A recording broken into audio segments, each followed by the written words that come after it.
Bismillahirrahmanirrahim. Alhamdulillahirabbil alamin. Nahmaduhu wa nasta'inuhu wa nastaghfiruh. Wa na'udzu billahi min shururi anfusina wa min sayyiati a'malina. May yahdihillahu fala mudhillalah wa may yudlilhu fala hadiyalah. Asyhadu an la ilaha illallah wahdahu la syarikalah wa asyhadu anna Muhammadan abduhu wa rasuluh. Allahumma salli ala Muhammad wa ala ali Muhammad kama sallaita ala Ibrahim wa ala ali Ibrahim wa barik ala Muhammad wa ala ali Muhammad kama barakta ala Ibrahim wa ala ali Ibrahim fil alamin innaka Hamidum Majid. Rabbi shrah li sadri wa yassir li amri wahlul 'uqdatam min lisani yafqahu qawli. Amma ba'. Alhamdulillah, kita bersyukur kepada Allah Subhanahu wa taala kerana dapat kita berkumpul untuk petang ini bagi sesi ketiga untuk daurah daurah akidah Islam manhaj salaf, yang mana tadi mungkin tuan-tuan dah ikuti sampai saya tahu pasal dia bagi bab ikut lain-lain. Saya punya bab 4 dan besok insya-Allah yang ke-6. So bab saya yang saya akan bincangkan insya-Allah kejap lagi kita baca bab keempat, beriman kepada Allah, tauhid rububiyah. Baik, pendahuluan. Tauhid rububiyah merupakan sebahagian daripada 3 jenis tauhid yang menjadi pegangan ulama yang bermanhaj salaf soleh terdahulu. Nanti kejap lagi dia akan terangkan berkenaan dengan masalah pembagian tauhid, pecahan tauhid ni tadi, dari mana datangnya pecahan tersebut, nanti akan terangkan kejap lagi insya-Allah. Ia menjadi pendahuluan kepada tauhid uluhiyah. Tauhid rububiyah ini diakui tanpa ada tauhid tanpa adanya tauhid tidak mungkin ia menjadi pendahuluan kepada tauhid uluhiyah. Tidak mungkin berlaku tauhid uluhiyah tanpa ada tauhid rububiyah terlebih dahulu. Pasal dia kita kata macam nak fahamkan secara ringkas, tauhid rububiyah ni kita mengakui yang menciptakan, yang menjadikan, yang memberi, yang menghalang, yang mengurniakan kepada kita segala perkara adalah Allah Subhanahu wa taala. Jadi dia pentadbir sebenar bagi diri kita dan segala makhluk yang ada. Daripada situlah akan munculnya tauhid mempertuhankan hanya dia. Sebab dia yang mentadbir, dia yang mengurus, maka tak ada siapa layak dipertuhankan kecuali dia. Sebab tu nanti akan masuk pada tauhid uluhiyah. So tauhid rububiyah ni adalah pendahuluan. Cuma dia kata kat sini tauhid rububiyah ni diakui oleh orang Arab musyrikin pada zaman sebelum kelahiran Rasulullah sallallahu alaihi wasallam lagi. Memang diakui, tak ada siapa yang tak tahu. Namun itu tidak menyebabkan mereka dikira sebagai orang beragama Islam dan ahli tauhid dan ahli kata sebenar. Tak percaya saja Allah Ta'ala menjadikan alam ini tak memadai. So kita kata pasal consist of menesakan Allah Ta'ala, dia mesti yang kita percaya hanya dia menciptakan dan menjadikan, kemudian kita hanya mempertuhankan hanya dia, barulah kita kata complete. Kemudian bersendiri hanya dia pada asma' dan sifatnya. So kalau dia kata seorang manusia tu dia cuma percaya Allah Ta'ala ada, tak cukup lagi. Percaya Allah Ta'ala ada. Sebab tu kadang kita dengar kadang orang yang belajar beramal dengan amal zikir-zikir yang zikir yang syar'i, tapi maksud dia akan jadi lain. Contoh macam la ilaha illallah, dia terjemahkan laisal mawjud illallah, tiada wujud kecuali Allah. Itu bukan pengertian dikehendaki. Baik. Manusia menyembah Allah setelah mengenalinya terlebih dahulu. Dengan kata lain, apabila manusia mengenal Allah adalah Tuhan yang maha mencipta segala sesuatu, memberi rezeki, memanfaatkan, memudaratkan, memanjangkan umur, memendekkan umur, menghidupkan, mematikan dan lain-lain, ketika itu akan timbul rasa sayang dalam hati mereka terhadap Tuhan yang bersifat seumpama itu, sifat sempurna sedemikian. Daripada situ akan muncul kesediaan mereka untuk menyembah dan mengabdikan diri kepada Allah Subhanahu wa taala dalam segala perkara yang diperintahkan dan menjauhi diri daripada segala perkara yang dilarangnya. Kewujudan Allah dikenali melalui fitrah. Pengenalan terhadap kewujudan Allah Subhanahu wa taala adalah merupakan perkara fitrah dan tertanam dalam jiwa manusia semenjak awal lagi. Ketika Allah telah menciptakan Nabi Adam alaihissalam, dia telah mengambil perjanjian dengan baginda dan zuriat bagi keturunan baginda untuk memperaku saksi bahawasanya dialah Tuhan yang berhak disembah oleh manusia yang erti kata sebenar. Firman Allah Ta'ala dalam Quran dalam surah Al-A'raf ayat 172 173. Allah Ta'ala nyatakan wa idz akhadha rabbuka min bani adama, dan ingatlah tatkala mana mengambil Tuhanmu perjanjian daripada anak-anak Adam, min zuhurihim dzurriyyatahum, dari belakang mereka zuriat mereka semua. Sekarang Allah keluarkan semua daripada mula Adam dijadikan sampailah kiamat, semua dikeluarkan. Wa asyhadahum ala anfusihim, dan telah persaksikan mereka pada ke atas diri mereka sendiri, sambil berkata, alastu bi rabbikum, bukankah aku ini Tuhan kalian? Qalu bala syahidna, mereka kata kami bersaksi. Allah Ta'ala ambil penyaksian ini, kenapa? Antaqulu yaumal qiyamati inna kunna an hadha ghafilin, supaya kamu tak boleh kata pada hari kiamat nanti, kami terhadap perkara ini kami tak tahu, kami terlalai. Au taqulu innama asyraka abauna min qablu, atau kalian kata menyekutukan, yang menyekutukan Allah Ta'ala ni adalah bapa-bapa kami, wa min qablu, sebelum daripada ini, wa kunna dzurriyyatan min ba'dihim, dan kami zuriat mereka. Dan kalau bapa sembah berhala, anak sepatutnya berhala jugalah, kita realiti dia. Jadi fatuhul kuna bima fa'alal mubtilun, akan kau nak binasakan kami dengan apa dibuat oleh orang-orang yang buat kebatilan. So jadi Allah Ta'ala ambil penyaksian itu supaya tak ada kita hujah, ditambah dengan utus Rasul pula, tak ada kita hujah untuk kata saya tak tahu. Tak ada siapa boleh kata tak tahu. Dan bahkan cuma mungkin ada orang persoalkan, macam mana boleh kita dah ambil janji tapi tak ingat, itu adalah benda yang Allah Ta'ala letakkan sebagai keadaan kita. Mana apa yang berlaku pada alam roh, kan kita tak ingat, nanti alam bila hidup balik nanti kita akan ingat semula segala apa yang telah lalu. Itu Allah Ta'ala jadikan sebagai ujian untuk kita. Tapi dalam masa yang sama, fitrah itu kita tahu. Bila kata macam nanti kita pergi pada ayat-ayat tentang tanda-tanda Allah Ta'ala tu pencipta, sebenarnya benda tu kita tengok pun kita tahu. Dan sebenarnya ceritakan anak Sami Hindu dari Kelang, seorang kakak kita kenal, dia besar dan keluarga sembah berhala, tapi bila dia tengok bapak dia sembah berhala, buat berhala, masuk nyawa dalam berhala, sembah berhala. Ketika umur 5 tahun, dia boleh kata pada bapak dia kata, bapak buat Tuhan, bapak masukkan nyawa dan Tuhan, kenapa bapak sembah Tuhan? Budak kecil macam tu pun tak payah dia ajar, kan, segala bukti-bukti, tak payah, dia dengan sendiri dia akan faham. Itu adalah di antara tanda fitrah yang Allah tanam dalam diri kita. Dakwah para nabi muncul daripada asas fitrah yang maha agung, iaitu beriman kepada Allah. Begitu juga dengan berdakwah kepada manusia ke arah mentauhidkan Allah dari segi rububiyah, uluhiyah, nama-nama dan juga sifat-sifatnya. Boleh dikatakan tidak ada satu bangsa yang wujud di dunia ini yang menafikan kewujudan Allah. Semua percaya Allah itu ada, Tuhan itu ada. Hatta macam kalau orang bukan Islam, kan macam orang Cina, kalau tuan tengok dia sembah patung tu kan, patung tu bukan Tuhan. Dia kata patung ni atuk nenek kami yang baik dengan Tuhan, baik dengan Tuhan, kami minta pada mereka, mereka beritahu pada Tuhan. Rasa-rasa ada tak dalam masyarakat Islam kita perangai macam tu? Ada kan, yang pergi kubur wali, minta pada wali sebab wali dekat dengan Tuhan, so minta dengan biji, tak ada beza, tidak ada perbezaan langsung. Sebab realiti dia tak nak mengaku lah, buat amalan syirik tapi tak nak mengaku musyrik. Paling pelik zaman sekarang ni, saya dengar siapa entah semalam ke betul lah cerita tadi tentang orang yang kata, dia kata tajuk dia dia Yasir Qadi, dia yang salah seorang yang asal dapat hidayah kemudian tersesat. Dia kata apa? Dia kata minta tolong dengan orang dalam kubur tu haram tapi tak syirik. Kita macam, kalau haram maksud dia boleh buat lah, haram tapi tak syirik ni kan. Kalau haram, kenapa haram tadi? Tak boleh, minta hanya kepada Allah Ta'ala. Betul, dia jadi main macam tu. Saya tengah benda sama daripada Ali Jufri, cakap yang sama. Dia kata tawaf di kubur tu haram, semua ulama kata haram, tapi tak tentu lagi syirik. Dia ayat tu yang kita kata pelik sikit, macam mana jadi orang gulang macam tu. Baik, jadi semua mentauhidkan dia rububiyah, uluhiyah, asma dan sifat. Tidak ada satu bangsa pun yang wujud di dunia yang menafikan wujudan Allah Ta'ala, kecuali yang dinisbah kepada Fir'aun, kan, yang dia anggap diri dia sebagai diri sendiri sebagai Tuhan, ataupun kepada Dahriyun ni orang-orang yang mengatakan Tuhan tak ada. Kita ni hanya dikuasai oleh masa. Kita hidup, kita mati sebab masa tu ada. Dia yang Dahriyun. Menurut Syekh Islam Taimiyah orang yang terkenal dari segi menolak adanya pencipta yang menciptakan alam ini, alam maya ini adalah Fir'aun, paling terkenal. Namun begitu, walaupun dia cakap sedemikian, dari segi batin dia, kan, tu tak boleh beliau ni untuk kata-kata untuk pujian. Dari segi beliau ni kita sebut puji, orang baik lah. Fir'aun bukan beliau.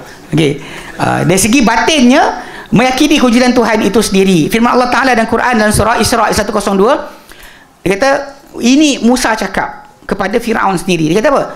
Qala laqad alimta ma anzala haula illa rabbus samawati wal ardi basaira. Berkata Musa AS, demi sungguh engkau telah tahu tidak menurunkan akan tanda-tanda ini, ni benda tanda-tanda ni tidak menurunkan dia kecuali Tuhan seluruh langit dan bumi, terang-terangan. Wa inni la'adhunnuka ya fir'aunu masbura, dan aku rasa engkau wahai Firaun akan binasa. Ni Firaun kata, ini Musa alaihi salam cakap pada Firaun, kau tahu pun, kau tahu takkan menurunkan benda kecuali Tuhan langit dan bumi. Okey, Syekh Islam Taimiyah akan menjelaskan Firaun mengiktiraf wujudan Allah dari segi batin, tapi beliau menzahirkan perkara menyalahi apa telah dalam batinnya. Firman Allah Ta'ala dalam surah An-Naml ayat 14, wajahadu biha, dan mereka menentang itu terhadap bukti-bukti yang Musa tunjukkan. Wastaiqanatha anfusum zulman wa uluwa, namun rasa yakin hati dia dengan apa, jiwa dia dengan apa yang dibawakan, kan? Tetapi penentangan tu hanyalah kerana zalim dan juga ingin meninggikan diri. Fanzur kaifa kana akibatul mufsidin, lihatlah bagaimana penamat bagi orang-orang yang membuat kerosakan. Yang kita tahu ketika mana dia nak tenggelam dalam surah Yunus, kan, bila nak tenggelamnya Firaun, kan dia kata apa? Aku beriman dengan Tuhan yang beriman dengannya Bani Israel. Ketika tu dia baru nak isytiharkan. Maksud dia tahu ada yang melakukan perkara tersebut kepada dia. Penyifatan Allah Ta'ala sebagai Tuhan yang wujud. Ini kadang orang sebut wujud, kan, saya sebut tadi wujud. Dia bukan masalah tahu itu ada saja, itu belum lagi pengesaan. Okay? Sebab wujud itu boleh ada pada Allah Ta'ala, boleh daripada yang makhluk diciptakan. Tapi kat sini dia terangkan wujud Allah Subhanahu Wa Ta'ala merupakan perkara yang diketahui umum dalam agama. Ia merupakan sifat bagi Allah berdasar ijma' orang-orang Islam. Bahkan ia merupakan sifat Allah di sisi orang yang berakal. Malah golongan musyrikin dahulu juga mengiktiraf kewujudan Allah, kecuali golongan etis atau dahri saja. Etis ni yang nafi kewujudan Tuhan langsung. Yang dahri ni tadi dia percaya dengan masa, tidak dengan Tuhan. Tidak semestinya mengisbatkan wujud sebagai sifat bagi Allah Subhanahu Wa Ta'ala bermakna ada Tuhan yang menciptakannya, kerana wujud melibatkan dua jenis. Pertama, wujud zati, wujud pada zat, iaitu sesuatu yang wujudnya sabit pada diri sendiri dan bukan diperoleh daripada sesuatu yang lain daripadanya. Dan ini konsep sebenar wujudnya Allah. Dia sebut wujud, jangan kata bila wujud ada yang mewujudkan, ini hanya kena kepada makhluk, kepada selain Allah Ta'ala. Adapun Allah SWT sendiri tidak ada yang mewujudkannya. Ini asas yang kita samakan. Kewujudannya tidak didahului dengan ketidakwujudan, dan tak diakhiri dengan tidak wujud. Kata yang ada sifat tak ada baru ada adalah segala makhluk yang Allah Ta'ala ciptakan. Adapun dia tidak bersifat dengan sifat tersebut. Baik. Dalam firman Allah Ta'ala surah Al-Hadid ayat ketiga, wal awwalu wal akhiru wal zahiru wal batinu wa huwa bikulli syai'in alim. Dialah yang awal, dialah yang akhir. Mana awal tiada permulaan, akhir tiada penamat.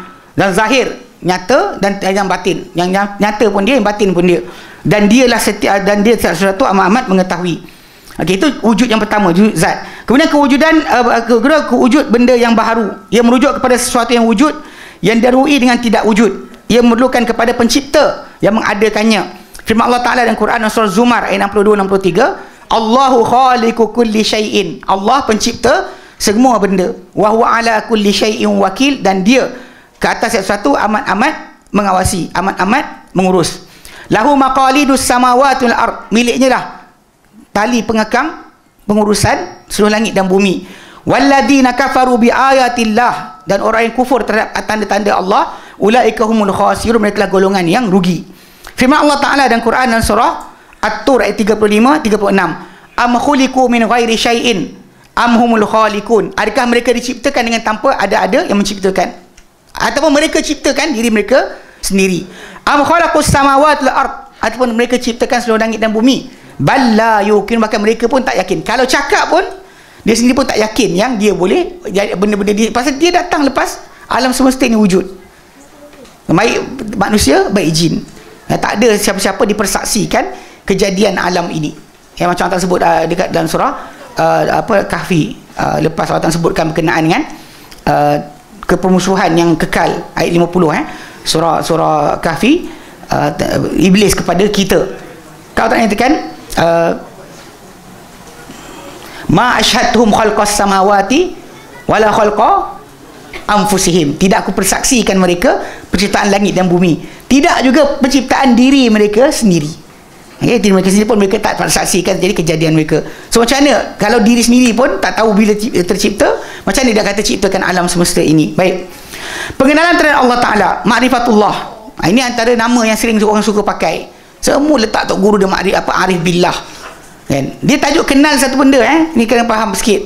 Sebab kenal itu belum tentu lagi masalah mengesakan Allah Subhanahu Wa Ta'ala. Bakal ikutkan kepada gelaran arif billah, iblis pun dapat gelaran tersebut. Faham? Ini tok guru kita arif billah yang amat mengenal Allah Ta'ala. Lawan dengan iblis, iblis menang lagi. So dia bukan, pasal kenal bukan tajuk. Berarti ulang balik, kenal tu bukan matlamat. Kenal bukan matlamat. Dia kalau nak jumpa dengan golongan sesat, dia kata, lah ustaz, kita kenal Allah ni macam kenal ketua polis negara. Kalau dah kenal langgar lampu merah pun tak apa. Dia ingat Allah Ta'ala macam bapak diri dia apa, kan? Ini masalah yang kita kena faham. Menurut Syekh Ibn Uthaymin, pengenalan terhadap Allah Ta'ala dapat dibahagikan kepada dua bahagian, iaitu pertama, pengenalan wujud, mengetahui Allah Ta'ala wujud, dan makna dapat wujud, dan makna dapat, dan makna, okey, dan itulah yang dituntut, wujud, dan juga pengertian. Kedua, pengenalan zat dan hakikat, dan ia adalah sesuatu yang tidak dikendaki. Kenal Allah Ta'ala wujud, faham akan Allah Ta'ala wujud, itu yang dituntut. Adapun realiti melihat Allah SWT sendiri, tahu dengan pengetahuan yang sebenar, tidak ada, tidak ada. Itu adalah mustahil dapat dilakukan, sebab tidak ada siapa meliputi Allah Ta'ala sebarang pengetahuan. Ini pasal itu sebab bila kita kata, bila untuk mengenal Allah Ta'ala, dia ada tiga cara. Kalau kita kenal apa saja, ada tiga cara. Pertama, kita nampak sendiri sesuatu tu, so kenal lah. Untuk Allah Ta'ala mustahil lah, tak boleh berlaku. Kedua, kita ada contoh macam macam mana rupa orang tu, alah aku nampak tak kawan tu, macam tu lah. Kita boleh contohkan Allah Ta'ala laisa kamitslihi syai'. Dua ni dah tak boleh, gagal lah. Yang ketiga hanya tinggal apa? Pemberitahuan Allah Ta'ala tentang dirinya sendiri kepada kita melalui wahyu. Itu saja jalan kita kenal Allah, bukan dengan lihat sendiri, bukan dengan mata hati, bukan nampak makrifat. Tak ada. Baik. Okay, dengan itu pengenalan terhadap Allah SWT yang dikendaki ialah pengenalan zat dari segi kewujudan, dan juga pengenalan sifat berdasar pada makna, pengertian. Pengenalan terhadap zat dan hakikat sebenar Allah Subhanahu Wa Taala tak diketahui melainkan oleh Allah Taala sahaja. Sebab tu Nabi SAW ditanya oleh para sahabat baginda, hal nara rabbana yaumal qiyamati, adakah kami akan lihat Tuhan kami pada hari kiamat. So Nabi terangkan perbandingan melihat, macam ni kamu lihat bulan, lihat matahari tanpa awan, tanpa ditutup oleh apa-apa, terlindung, kamu tak berimpit-impit, tak bersesak, macam tu kamu akan lihat Tuhan kamu nanti hari kiamat. So bukan serupakan Allah dengan bulan, cara melihat itu akan serupa. So itu basic. Di sana nanti baru ada pengenalan zat dengan sebenar. Adapun di sini tidak ada kecuali perkhabaran sahaja. So kita tahu, macam kita ada remote kereta, remote control kereta, kan, atau pintu rumah ke, kan, kita ada remote, kan kita tahu adanya gelombang daripada remote tu kepada kereta kita. Soalan, nampak tak gelombang tu, kan? Tekan, buka, tekan, tutup, tekan, buka, tekan, tutup, nampak tak? Macam ni 5G, 4G, nampak? Tapi tahu ada, kan? Berdasarkan apa? Tanda sahaja. Kita beriman dengan tanda, bukan dengan fizikal. Anda beriman dengan 4G, 5G, 3G dengan apa? Tanda, bukan dengan nampak. Ke nampak? Jenuh ngelak. Orang kata kalau kena apa gelombang tu masak otak, gini-gini jalan nanti, kan orang kata kena gelombang ni lah. Ini teori konspirasi, kan? Ni sewil macam mana. Baik, kewajipan pertama yang perlu dilakukan oleh manusia, dia kata pengenalan terhadap zat hakikat sebenar Allah tak diketahui melainkan oleh Allah Ta'ala sahaja. Allah sahaja yang tahu tentang diri dia yang sebenar-benarnya. Adapun dia beritahu kepada kita dengan perkhabaran sahaja, bukan dengan dilihatkan. Hatta Musa AS minta melihat Allah Ta'ala, tidak diberikan Allah Ta'ala. Itu adalah mustahil untuk di dunia. Adapun di hari akhirat, itulah antara nikmat yang akan diperoleh oleh ahli syurga.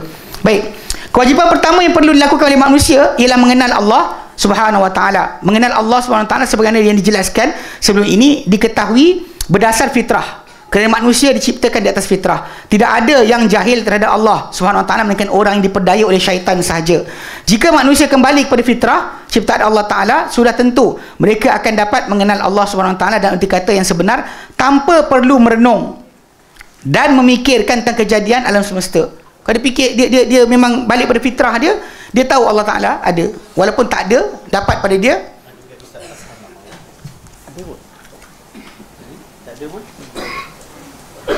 Tak ada. Beg Ustaz Fasad. Mana ada, tak ada. Yang tak kena gana. Okey. Ni bukan. Ni beg apa? Mana? Ni ke? Mana Ustaz Fasad? Ini Adli punya. Oh, ni ada. Ni apa Ustaz? Tak apa, tak balik. Ini bukan. Ini mana? Yang tu lah, atas kursi. Okey, bukan juga. Okey. Mana? Nanti korang tu lah habis hilang ustaz. Itu. Bukan, ni Abang Farid. Ni Abang Farid. Okey, baik. Tak jumpa. Punya jom. Ustaz tak sambung ni. Kata habis kan. Baik.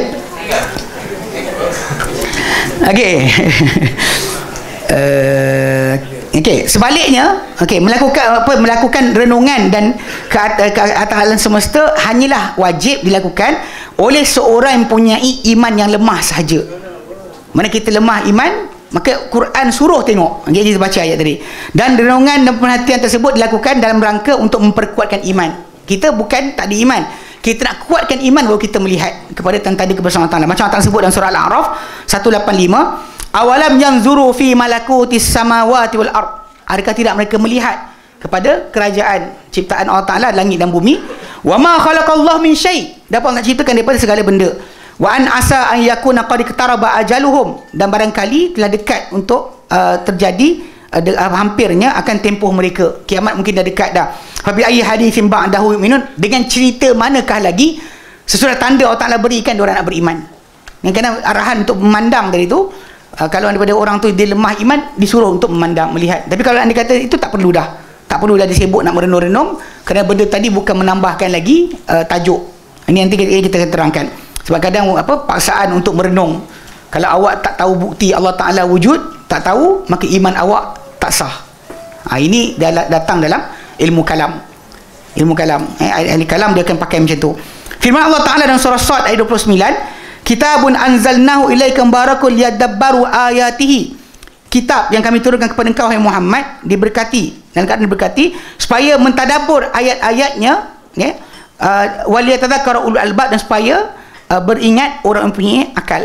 Beringat untuk peringatan. Kalau kata mereka terlalat, patah balik untuk melihat kepada bukti-bukti tadi. Baik. Ini tadi saya sebut pembahagian tauhid.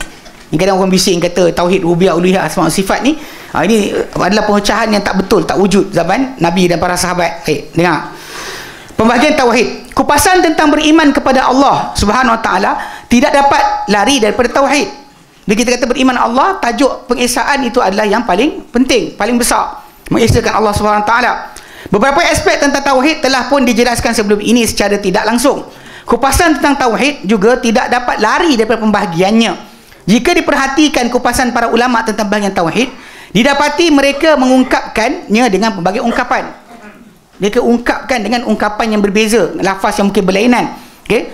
Meskipun demikian, dari segi intipati adalah apa yang diungkapkan oleh mereka itu sama saja. Apa mereka sebut tu sama saja, tapi lafaz mungkin berbeza. Okey, pasal pecahan tajuk tauhid tadi, pasal kes bab awal tadi kita kata tahu Allah itu Tuhan, orang yang tak nak ikut Rasul pun tahu Tuhan ada. Semua tahu Tuhan ada. Hatta kalau tuan-tuan baca dalam surah apa? Surah Al-Mulk ayat 9, 10, 11 kan, bila Allah katakan bila setiap kali masuk ahli neraka dan neraka. Kan ahli neraka masuk neraka kan, kullama ulqiya fiha faujun. Setiap kali mana campak neraka satu kumpulan. Sa'alahum khazanatuha, berkatalah kepada mereka penjaga-penjaga neraka. Dia kata apa? Alam ya'tikum nadhir. Korang masuk neraka ni sebab apa? Tak ada pemberi peringatan ke? Lepas tu diorang jawab apa? Qalu bala qad ja'ana nadhir. Mereka kata bahkan ia telah datang pada kami pemberi peringatan. Fakadzabna, kami dustakan, kami tak percaya. Wa qulna ma nazzalallahu min syai'. Soalan, diorang tahu tak Allah Taala ada? Adalah, sebab tu dia kata Tuhan tak turunkan apa-apa. Allah tak turunkan apa. In antum illa fi dhalalin kabir. Tidaklah kamu hai pemberi peringatan melainkan dalam kesesatan yang besar. So maksudnya diorang bukan deny adanya Allah, diorang deny Rasul tu memang dari Allah. Faham tak? Dari sudut asal ahli neraka ni, ahli neraka masuk neraka, dia kata ma nazzallallahu min syai'. Allah tak turunkan apa-apa, korang je mana mandai. So maksud dia faham tak tentang Allah Ta'ala? Faham. Siapa tak faham? Okay. So dia kata okay, kemungkinan sebab utama merujuk kepada kajian dan pemerhatian terhadap nas-nas syarak. Pecahan yang ada ni muncul sebab kita perhatikan nas-nas syariah dan ia tak dinaskan secara langsung dari nas-nas tersebut sendiri. Kita berdasar pada pembacaan menyeluruh. Kita tengok keseluruhan dalil, di situ kita nampak perbezaan-perbezaan berkenaan kedudukan masalah ketuhanan Allah Ta'ala atau pentadbiran Allah Ta'ala. Berbalik pasal kenal, kita kata asal orang kafir pun kata Allah Ta'ala wujud. Semua setuju. Saya ingat luar sekali tukang betul aircon dekat rumah, kan saya kata Cina kan, dia betulkan aircon, kemudian tengah-tengah betul aircon, betul ni musim panas bulan 5 macam tu kan, dia kata orang manusia, saya jadilah sembang dengan dia, banyak ke tempat pergi betul aircon hari ni? Dia kata banyak, dia kata. Lepas tu saya kata dengan dia, manusia ni kan bila time panas sibuk kan, hujan sibuk. Betul lah, hujan pun tak mau, panas pun tak mau. Dia kata, kalau saya jadi Tuhan Allah pun, saya pun pening kepala, bagi ini pun tak mau, bagi ini pun tak mau. Dia kata tak ada, faham tak? Dia tak kata topekong yang dia sembah tu, dia Tuhan Allah. Pasal yang mengawal cuaca sebagainya, dia tahu bukan dewa-dewa yang dia sembah. Sebab semua dewa tadi manusia yang lahir. So bukan tak tahu, dia tahu berkenaan dengan ada kuasa mengatasi sembahan yang mereka sembah. Okay? Jadi dia kata oleh kerana itu dalam kalangan para ulama ada yang membahagikan tauhid kepada 3 bahagian, iaitu tauhid rububiyah, uluhiyah dan asma' serta sifat. Okay. Dan kalangan ulama pula mutaakhirin yang terkemudian ada yang menambah satu lagi bahagian, itu tauhid itba' ataupun hakimiyah. Mana maksud dia, kalau kita setakat kita percaya Allah Ta'ala Tuhan, tapi soalan tak patuh perintah Tuhan, apa nilai tauhid kita? Allah Ta'ala perintah kita buat, cuma tauhid hakimiyah ni yang kemudian ni ada jadi macam kes masalah juga, dia spesifik pada satu benda je. Yang hakimiyah ni yang ada separuh tu, siapa tak berhukum Islam, keluar Islam. Terus dia tak fasik, keluar agama terus, sebab tak mengesahkan Allah Ta'ala. Dia macam ni, ini perintah Tuhan, perintah Allah, ni hawa nafsu.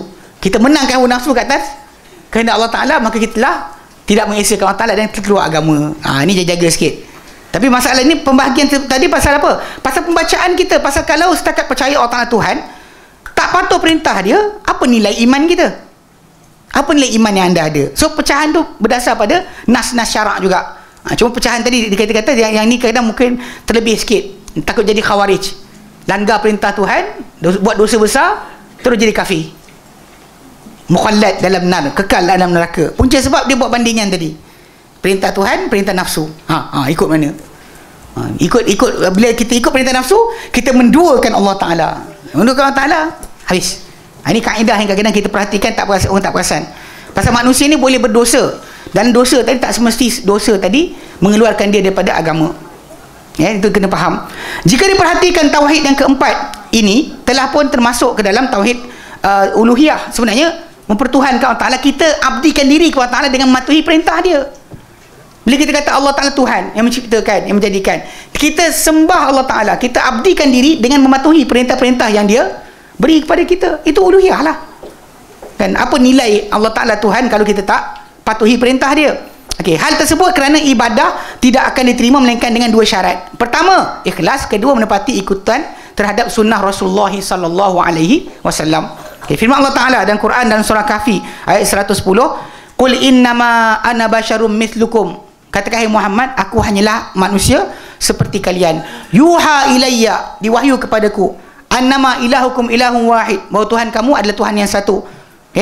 Faman kana yarju liqa'a rabbih, barang siapa yang berharap atau takutkan bertemu Tuhannya, falyamal amalan salihah, maka dia beramal amalan soleh, wala yusyrik bi ibadati rabbih ahad, jangan dia menyekutukan terhadap pengabdian diri pada Tuhannya sesiapa pun. Ini dalam bab masalah ittiba'. Kita fahamkan tadi, kita jelaskan lagi. Sesetengah para ulama membahagikan tauhid kepada 2 bahagian kerana mereka menggabungkan sekali tauhid rububiyah dengan tauhid asma' dan sifat. Saya pecah 2 je. Dalam rububiyah tadi, dan tu ada nama dan sifat Allah Subhanahu Wa Ta'ala. Pentadbiran, pengurusan, menjadikan, menciptakan, masuk sekali dengan asma' dan sifat. Kadang-kadang pecah 2 je. Pecah rububiyah dengan uluhiyah saja. Ia merangkumi ilmu Allah Ta'ala, menangkumi ilmu tentang Allah Ta'ala dan pengenalan terhadapnya. Okey, dosa dalam tauhid rububiyah tadi, kita kenal Allah dan kita ilmu tentang Allah dan pengenalan terhadap Allah Taala. So asma sifat masuk sekali dalam rububiyah. Jadi dua je dipecahkan. Manakala tauhid uluhiyah mewakili aspek amalan yang dilakukan oleh Allah Subhanahu Wa Taala. Tauhid uluhiyah mewakili aspek yang amalan yang dilakukan kerana Allah. Kita buat ini kerana Allah Subhanahu Wa Taala. Maka jadilah dua saja. Pembahagian tauhid kepada tiga bahagian di atas merujuk kepada perkara yang ada kaitan dengan tauhid itu sendiri. Manakala pembahagian tauhid kepada dua bahagian merujuk kepada perkara yang wajib dilakukan oleh ahli tauhid. Yang kenal Allah, abdikan diri kepada Allah Taala. Jadi buat dua lah. Yang tadi kalau yang ni tadi berdasar dari aspek pecahan bagi dalil-dalil tadi. Yang kita akan jumpa dalil yang menerangkan bahawa kadang-kadang orang tu digelar, dia disebutkan tentang mereka percaya Allah Ta'ala tapi taklah bertambah percaya mereka, jadi makin syirik. Allah Ta'ala terangkan dalam Quran. Baik, dalam kalangan para ulama ada yang berpendapat tauhid dapat dibahagikan kepada dua bahagian, iaitu pertama tauhid makrifah, kedua tauhid isbat. Okay, tauhid makrifat itu mengenal Allah Ta'ala, tauhid kedua isbat, menetapkan Allah Ta'ala sebagai Tuhan. Ia merujuk kepada tauhid rububiyah, uluhiyah dan juga asma dan sifat.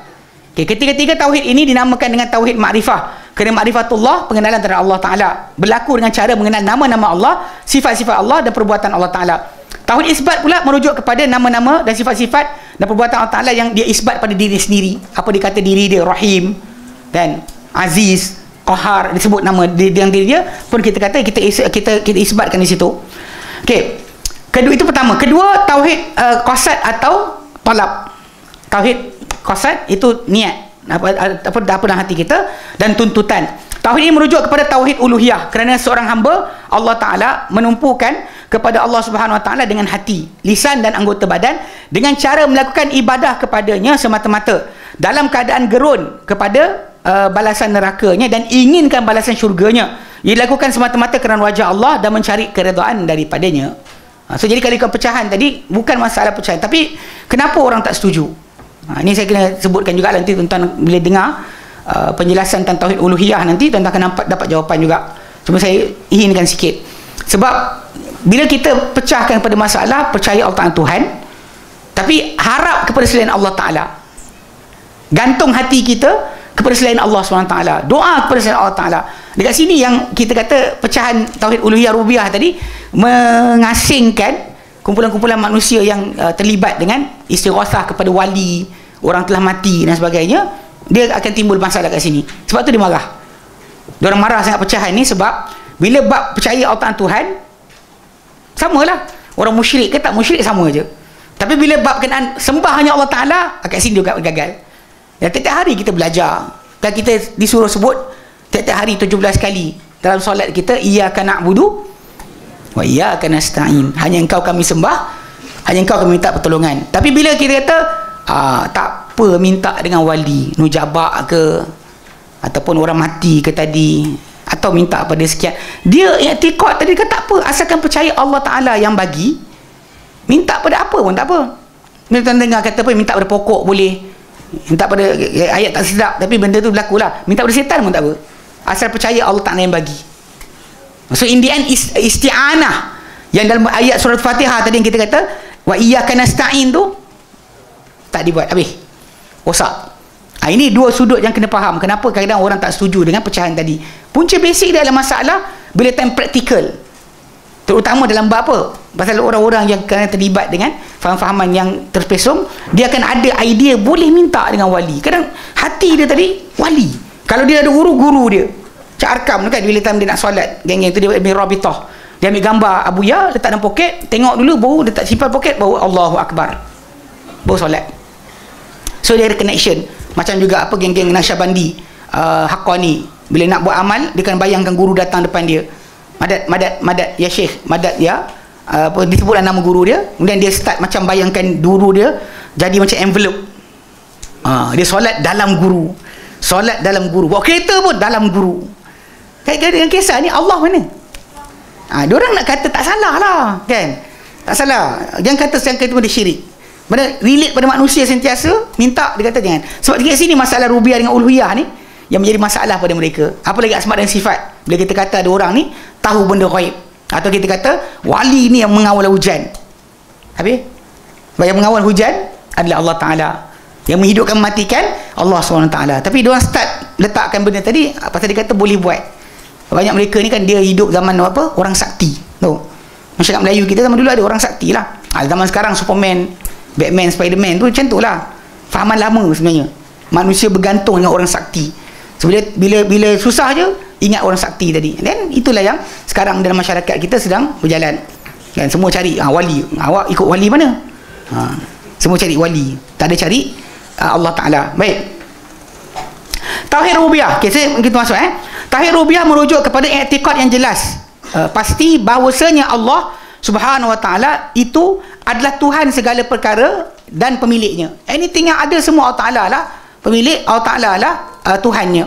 Tiada sekutu baginya. Dia tak kongsi dengan siapa pun dalam pemilikan ataupun masalah apa ketuhanan tadi. Dia adalah Tuhan yang Maha Esa dan pentadbir dan pengurus alam maya. Dialah Tuhan yang menciptakan manusia, memberi rezeki, menghidupkan dan mematikan mereka. Begitu juga beriman dengan qadar dan keesaan Allah Ta'ala pada zatnya. Kesimpulannya, tauhid rububiyah merujuk kepada mentauhidkan Allah dari segi perbuatannya. Af'al Allah Ta'ala kepada kita esakan hanya dia. Tak ada siapa yang boleh berkongsi Allah Ta'ala pada semua perkara tersebut. Antara dalil menunjukkan wajib beriman dengan rububiyah Allah Ta'ala adalah firman Allah Ta'ala dalam contohnya surat Fatihah ayat pertama, Bismillahirrahmanirrahim. Dengan nama Allah yang Maha Pemurah, Maha Penyayang. Pemurah dan penyayang tadi adalah di antara sifat ataupun perbuatan Allah Subhanahu Wa Ta'ala. Dia sayang hambanya, dia belas kasihan pada hambanya. Ini di antara berkait dengan pentadbiran Allah Ta'ala, perbuatan dia, af'al dia. Okay? Kemudian dalam surah Al-A'raf 54 Allah katakan, Inna rabbakumullahu alladhi khalaqas samawati wal arda fi sittati ayyam. Sungguh Tuhan kalian adalah Allah yang telah menciptakan seluruh langit dan juga bumi dalam masa 6 hari. Thumma stawa 'alal arsh, kemudian dia bersemayam di atas arasy. Yughshil laila nahara, dan dia meliputkan, menggelapkan malam itu kepada siang, menyelubungkan malam kepada siang. Wa yatlubu hasisa, yang ia bergerak dengan laju, dengan pantas. Mana dia berhenti kan? Siang dan malam, masa berjalan. Okey, wasyamsu wal qamara wan nujuma musakharatun bi amrih. Dan matahari serta bulan serta bintang-bintang musakharatin bi amrih, diperjalankan, dipergerakkan dengan perintahnya. Ala lahul khalqu wal amru, ketahuilah milik Allah penciptaan dan urusan. Yang cipta dia, arahan apa-apa jadi pun daripada dia, tak ada lain. Tabarakallahu rabbul alamin, maha berkat Allah Tuhan sekalian alam. Okey, tauhid jenis ini jenis ini tidak ada bantahan di kalangan orang kafir Quraisy. Diorang tak ada masalah untuk percaya Allah Ta'ala tu menjadikan dan sebagainya, tak ada masalah. Kesemua mereka mengiktiraf dan mengiktikad Tuhan yang Maha Pencipta segala alam maya ini adalah Allah. Firman Allah Ta'ala dalam Quran dalam surah Luqman ayat 25, wala in sa'altahum man khalaqas samawati wal arda la yaqulunna Allah. Kalau engkau tanya mereka siapa yang ciptakan seluruh langit dan juga bumi, mereka pasti kata Allah. Okey, macam tadilah, macam ayat surah Mulk tadilah, masuk neraka dah. Tapi bila dia ungkit balik punca masuk neraka, bukan masalah tak percaya Allah Ta'ala Tuhan, dia tak percaya para rasul datang tu diutus oleh Allah Subhanahu Wa Ta'ala, kan? Ma anzalallahu min syai', Tuhan Allah tak turunkan apa-apa. So dia percaya Allah Ta'ala tak? Percaya. Pada sudut masalah percaya Allah Ta'ala yang menjadikan. Tapi tunggu situ, tak habis lagi. Sebab tu masalah pengabdian diri mesti hanya kepada Allah lah, sebab dia yang memegang segala-galanya. Tapi pada sudut macam saya sebut tadi lah, orang sakti dan sebagainya, dia ada masalah sikit bab ni. Dia open kan. Saya ingat apa? Kalau dia cakap macam bunyi Kelantan sikit. Sekejap, kita try. Kalau demo dia tu ada masalah dia ni, mesti ada kot terlanggar wali nujabak punya peraturan. Nanti jumpa dengan wali ni, ni masalah ni, tak apa, hamba pula jumpa kan nanti. Dia macam tu lah. Dia hidup ni wali, takut wali, harap wali. Mana Allah Ta'ala berkongsi dengan siapa pun. Ini pentadbiran ni Allah Ta'ala sahaja yang pegang. Tiba-tiba kita datang, kita kata ada manusia menjadi perantara untuk perkara tersebut. Kalau tak ikut cakap orang tu, habis Allah Ta'ala tarik semua rezeki kita. Kenapa? Okey, ni jaga-jaga sikit. Baik. Kesemua mereka mengiktiraf apa dia kata tadi, Allah Ta'ala. Okey, qulil hamdulillah. Katakan hai Muhammad, segala puji milik Allah. bal aktsaruhum la ya'lamun, tapi kebanyakan mereka tidak mengetahui. Pujian segala milik Allah Taala, sebab diorang masih lagi ada perantara. Allah Taala firmankan surah Al-Mu'minun ayat 84 sampai 90. Qul limanil ardu wa man fiha in kuntum ta'lamun. Katakan hai Muhammad, milik siapakah bumi dan sesiapa yang berada di dalamnya, kalau kamu semua orang-orang yang mengetahui. Kamu semua tahu apa siapa? Sayaquluna lillah. Mereka kata milik Allah. Qul afala tadhakkarun. Katakan Muhammad, kamu tak nak beringat ke? Qul man rabbus samawati was sab'i wal rabbul arsy. Qul rabbus samawati sab'i wa rabbul arsyil azim. Katakan hai Muhammad, siapakah Tuhan pentadbir seluruh langit yang 7 dan Tuhan arasy yang agung? Sayaquluna lillah. Mereka pasti akan berkata milik Allah. Qul afala tattaqun. Katakan hai Muhammad, kamu tak nak bertakwa ke? Qul man biyadihi malakutu kulli syai'in. Katakan hai Muhammad, di tangan siapakah? Pada tangan siapakah kerajaan, penguasaan semua benda? Wa huwa yujiru wa yujaru alaihi, dan dia yang melindungi, takkan dilindungi kehadapnya. Tak ada siapa yang akan perlu lindung Allah. Allah yang melindungi segala-galanya. In kuntum ta'lamun, kalau kamu semua mengetahui. Sayaquluna lillah. Mereka pasti akan berkata milik Allah. Qul afa anna tusharun. Katakan Muhammad, macam mana kalian boleh tersihir? Maksud dia ikut benda salah sedangkan benda jelas-jelas ia adalah tak betul. Bal atainahum bil haqqi wa innahum lakadibun. Bahkan kami datangkan kepada mereka dengan kebenaran, namun kebanyakan mereka benar-benar berdusta. Tahu kebenaran tapi tak nak ikut. Jawapan tahulah. Okey, baik. Hal tersebut kerana hati manusia diciptakan oleh Allah Ta'ala dalam bentuk mengiktiraf rububiyah Allah Ta'ala. Memang tak jadikan macam tu. Memang kita nak tak nak terpaksa mengaku. Tak mengaku. Oleh kerana itu, dengan mengiktikadkan demikian, mereka tetap tidak masuk ke dalam erti kata ahli tauhid. Walau iktikad tu ada, belum lagi masuk dalam erti kata tauhid yang sebenar, melainkan setelah mereka beriltizam dengan tauhid uluhiyah, mengabdikan diri hanya kepada Allah, segala ibadat milik Allah, dan baru dia ahli tauhid. Jika tidak, dia hanya faham kenal Allah tapi tak cukup. Kenal Allah satu benda. Betul, banyak kita dengar ajaran sesat ni, dia akan ajak ilmu makrifat. Dia makrifat, dia sibuk. Dah kenal, berdoa apa? Kenal dah Allah Ta'ala, kenal. Betul? Ibadat tak ada. Masalah. Bagi kita dua sudut tadi, dua sudut pengertian. Satu kenal Allah, satu abdikan diri kepada Allah Ta'ala. Yang itu nanti insyaAllah siapa yang terangkan tajuk uluhiyah nanti dia akan terangkan. Kedudukan tauhid rububiyah. Orang yang mengisbatkan sifat-sifat rububiyah kepada Allah Subhanahu wa taala, seperti mencipta, menghidupkan, mematikan, memberikan mudarat, memberikan manfaat, mengurniakan kebahagiaan dan memberikan kecelakaan dan keburukan, memberikan rezeki dan lain-lain, akan menyerah diri hanya kepada Allah Subhanahu wa taala setiap perkara. Kalau dia dah iktikad benda tu semua Allah Taala yang buat, sepatutnya dia serah diri pada siapa? Pada Allah lah. Itu sepatut berlaku, ya.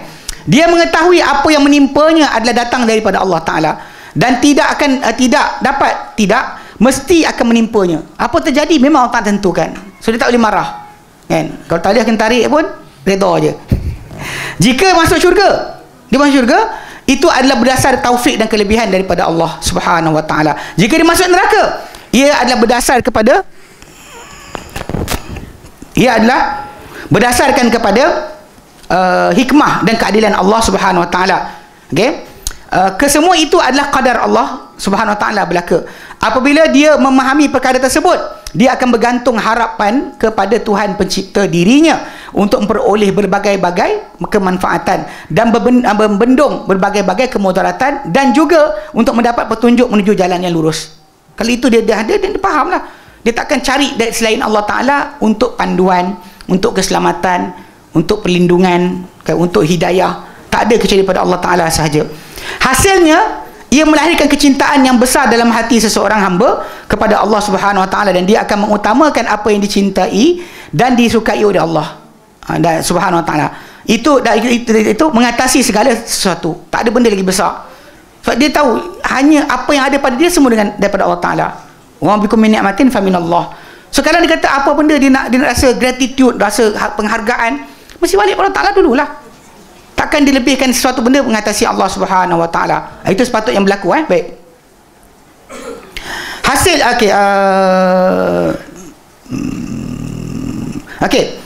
ia akan melahirkan rasa takut kepada Allah Subhanahu wa taala, membesarkan dan mengagungkannya. Dengan jelas kedudukan perakuan terhadap tauhid rububiyah dengan jelas kedudukan perakuan terhadap tauhid rububiyah. Pengetahuan ini sebenarnya adalah merupakan fitrah dalam hati setiap anak Adam. Walau bagaimanapun kebanyakan manusia terjebak dalam syirik kerana melakukan sesuatu yang menyalahi tauhid uluhiyah. Yang dibawa oleh para rasul. Tauhid uluhiyah dibawa para rasul, diorang tak ikut. Itu punca sebab. Orang yang mengakui tauhid rububiyah Subhanahu wa taala, Allah Subhanahu wa taala, tapi tak mengesakan dari segi ubudiyah dan uluhiyah, perakuan itu tidak mempunyai nilai apa-apa. Firman Allah Taala dalam surah Yusuf ayat 106, "Wa ma yu'minu aktsaruhum billahi illa wa hum musyrikun." Dan tidaklah beriman kebanyakan mereka, tu manusia ni, dengan Allah melainkan mereka menyekutukan terhadapnya. Ni ayat yang kita kata jelas. Orang tu kata, macam mana awak kata dia beriman tapi dia syirik? Tapi Allah Taala saja terang pada kita, memang wujudnya keadaan ramai manusia yang dikatakan sebagai beriman, percaya Allah Ta'ala, tapi menyekutukan Allah SWT dalam masalah ibadat. Okay. Ketika menafsirkan ayat di atas, Mujahid bin Jabr, anak murid Ibn Abbas, dia menyatakan keimanan mereka dengan sekadar mengucapkan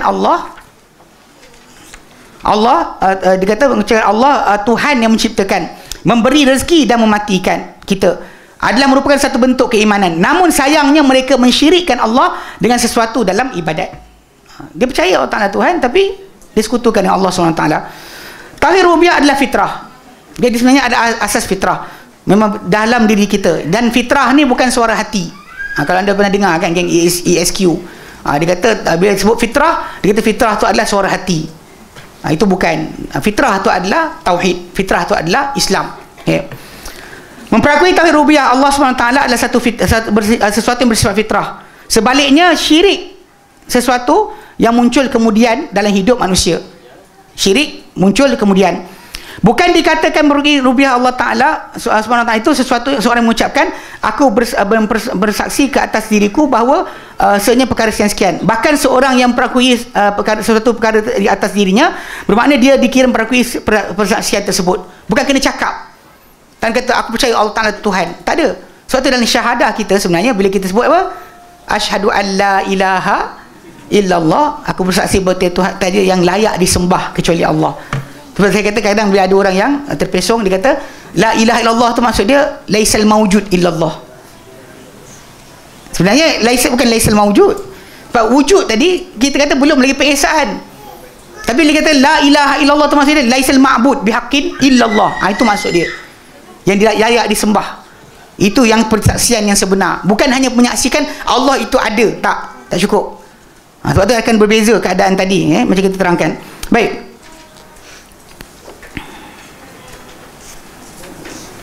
Pula hilang. Okey. Kewujudan Allah SWT tidak memerlukan kepada pemukaan dalil dan pembawaan berbagai-bagai hujah. Kadang-kadang kita belajar mengenal bukti-bukti Allah Ta'ala ni hanya bila berdepan dengan orang tak percaya kepada Allah Ta'ala sahaja. Itu baru kita datangkan dengan dalil dan bukti. Kita bahaskan. Tapi kalau dia kata orang tu memang dah beriman, tak perlu kita percaya. Percaya Tuhan Allah Ta'ala ada, tak perlu dibahaskan perkara tersebut. Okay? Bila dia kata pembukaan dalil, pembawaan hujah, sebab untuk orang-orang yang tak percaya. Yang benar percaya, tak perlukan. Dalam kitab Allah Subhanahu Wa Ta'ala dan sunnah Rasul SAW, tidak terdapat perbicaraan tentang mengisbatkan kewujudan Allah Subhanahu Wa Ta'ala. Tak ada. Isbatkan Allah Ta'ala wujud, tak perlu fikir. Namun kerana terdapat segolongan orang yang mengingkari kewujudan Allah seperti Fir'aun. Contoh Fir'aun lah antara yang besar. Atau kerana perubahan fitrah disebabkan kesan luaran, maka Allah Ta'ala mengungkapkan dalil-dalil yang jelas dan bukti-bukti yang kukuh yang menakjubkan akal manusia dan mendorong hati untuk menyerah kepada manusia. Mana untuk jadikan dia admit defeat di hadapan para rasul dengan bukti yang ditunjukkan, hujah yang dibawakan, sebab nak jatuhkan dia punya ego. Itu saja yang timbul kenapa kita dengar perbualan Musa dengan Fir'aun, Ibrahim dengan raja zaman dia. Punca sebab dia tak nak percaya. Dan baru kita bawa. Adapun orang dah beriman Allah Ta'ala tu ada, dan kita bincang tajuk lain. Tak perlu bawa pada bukti-bukti berkenaan. Generasi salaf terdahulu tidak menyibukkan diri untuk membuktikan kewujudan Allah Subhanahu Wa Ta'ala, kerana ia merupakan perkara yang tertanam kukuh dalam fitrah manusia. Kalau ada pun sedikit sahaja hal tersebut, kerana Allah Subhanahu Wa Ta'ala telah berfirman dalam Al-Quran ayat A'raf 172 tadi, Allah Ta'ala nyatakan wa idza akhadha rabbuka min bani adam min zuhurihim. Ingat tak kala mana mengambil Allah Ta'ala daripada anak-anak Adam, dari belakang mereka, zuriat mereka, wa asyhadahum ala anfusihim, dan bersaksikan mereka ke atas diri mereka sendiri. Okay? sambil berkata, alastu bi rabbikum, bukankah aku Tuhan kalian? Qalu bala syahidna, mereka berkata bahkan kami bersaksi. Antaqulu yaumal qiyamati, ini diambil janji ni supaya kamu tak boleh berkata pada hari kiamat nanti, inna kunna an hadha ghafilin, kami terhadap perkara ini kami tak sedar, kami terlalai. Menurut Muhammad bin Ka'ab Al-Qurazi, roh manusia memperakui Allah Subhanahu Wa Taala sebagai Tuhan mereka sebelum jasad diciptakan lagi. As-Suddi pula menyatakan tidak ada seorang pun di atas muka bumi ini dari kalangan anak Adam melainkan dia mengenali Tuhannya, ia adalah Allah. Semua tahu Allah Subhanahu Wa Taala. Antara mengakui rububiyah Allah dengan tauhid rububiyah. Okey, mengakui ketuhanan Allah dan tauhid rububiyah. Dia kata, orang musyrik Arab memperakui Allah Subhanahu Wa Taala adalah Tuhan pencipta segala sesuatu. Namun mereka tetap merupakan golongan musyrik. Macam ayat surah Yusuf 106, Allah nyatakan wa ma yu'minu aktsaruhum billah illa wa hum musyrikun, dan tidak beriman kebanyakan mereka dengan Allah kecuali mereka menyekutukan terhadapnya. Hal ini kerana tidak semua orang yang mengakui Allah Ta'ala, Allah SWT itu sebagai Tuhan pencipta segala sesuatu, akan menyembah, berdoa, meletak harapan, melahirkan rasa takut kepada Allah Subhanahu Wa Ta'ala. Ini kita sebutkan tadi kan, dia walaupun dia percaya tentang Tuhan, tapi tak semesti dia letakkan harapan kepada Allah Ta'ala. Begitu juga yang mendukung orang yang mendukung agama Allah. Demikian juga memusuhi orang yang dimusuhi oleh Allah. Kan al-wala wal bara'. Kita sokong siapa, kita musuhi siapa. Okay? Pun ayat tadi macam tak sedap dengar kan. Tapi benda berkenaan adalah di antara apa yang Ibrahim AS tunjuk pada kita. Macam ayat 4 surah Mumtahanah. Ayat 4 surah Mumtahanah. Nanti tengok sendiri ayat tu.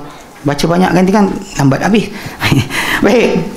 Okey, demikian juga apa, mentaati perintah, menjauhi larangan mereka.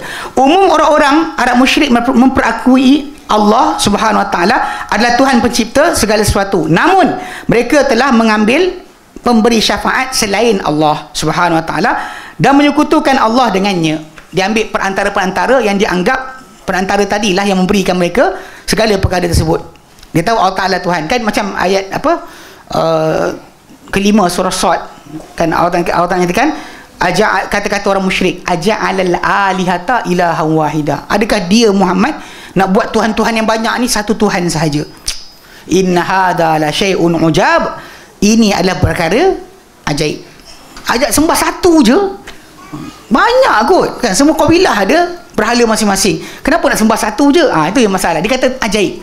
Bab berkenaan dengan tajuk Tuhan tu ada je. Hatta bapa Nabi sallallahu alaihi wasallam nama dia Abdu apa? Abdullah. Bapa Nabi nama Abdullah. Bapa saudara Nabi Abu Lahab nama apa? Kan Hisham. Abdul Uzza bin Abdul Muttalib. Abdul Uzza bin Abdul Muttalib itu nama Abu Lahab. Itu nama betul dia, tapi terkenal dengan Abu Lahab. Habis cerita dia nak faham kan, dia punya tajuk dia memang dorang anak dia ada nama macam Abdul Manaf. Abdul Manaf actually amanah bukan nama Allah, berhala. Tapi orang kita masih pakai kan sekarang ni. Nama apa Abdul Manaf? Kita macam ya benar pakcik ni kan. Dia, sama macam nama Lata dan Uzza. Abdul Uzza tu nama yang biasa, common pada orang. Tapi diorang kenal Allah tak? Ya, Abdullah. Rumah tu Kaabah dipanggil apa? Baitullah. Dia kenal Allah. Hatta ketika perjanjian dia tulis Bismikallahumma. Allahumma tu apa bentuk yang dipakai oleh orang Arab dalam doa-doa mereka, kata-kata mereka kepada Allah Ta'ala. Kalau dalam Quran banyak datang Rabbana. Rabbana. Kalau dalam doa-doa Nabi ajar, kebanyakan datang Allahumma. Allahumma. Itu perbezaan sikit. Tapi benda tu common. Diorang kenal. Siapa yang tak kenal? Baik. Okay, firman Allah Ta'ala dalam Quran dan surah Al-Mu'minun ayat 84-89. Qul limanil ardu wa man fiha in kuntum ta'lamun. Katakan Muhammad, milik siapakah bumi dan siapa-siapa yang di dalamnya, jika kalian semua orang-orang beriman. Kalau kamu semua orang-orang mengetahui, kamu mengetahui milik siapa? Sayaquluna lillah. Mereka akan berkata, mereka pasti berkata, ia milik Allah. Qul afala tadhakkarun. Katakan Muhammad, mengapa tidak kalian beringat? Qul man rabbus samawati sab'i wa rabbul arsyil azim. Katakan Muhammad, siapakah Tuhan pentadbir seluruh langit, 7 langit, langit yang 7, dan Tuhan arasy yang agung? Sayaquluna lillah. Mereka pasti akan berkata milik Allah. Kul afala tattaqun, katakan Muhammad, mengapa kalian tak bertakwa? Kul man biyadihi malakutu kulli syai'in, katakan Muhammad, milik siapakah di tangannya penguasaan semua benda, kerajaan semua benda, dan wa huwa yujiru wa yujaru alaih, dan dia melindungi dan tidak dilindungi kepadanya. In kuntum ta'lamun, kalau kamu semua mengetahui, sayaquluna lillah, mereka pasti berkata ia milik Allah. Kul fa anna tusharun, katakan Muhammad, macam mana kalian boleh tersihir, mana ikut yang salah sedangkan yang betul itu sangat jelas. Okey. Oleh kerana itu, dalam kalangan para pengikut orang-orang musyrik itu ada yang menyembah matahari, bulan, bintang dan lain-lain, dan berdoa kepadanya. Mereka juga melakukan ibadah, berpuasa, mendekat diri dengannya dengan kepada berhala-berhala tadi. Macam perbuatan setengah masyarakat kita di Indonesia macam ni, ya.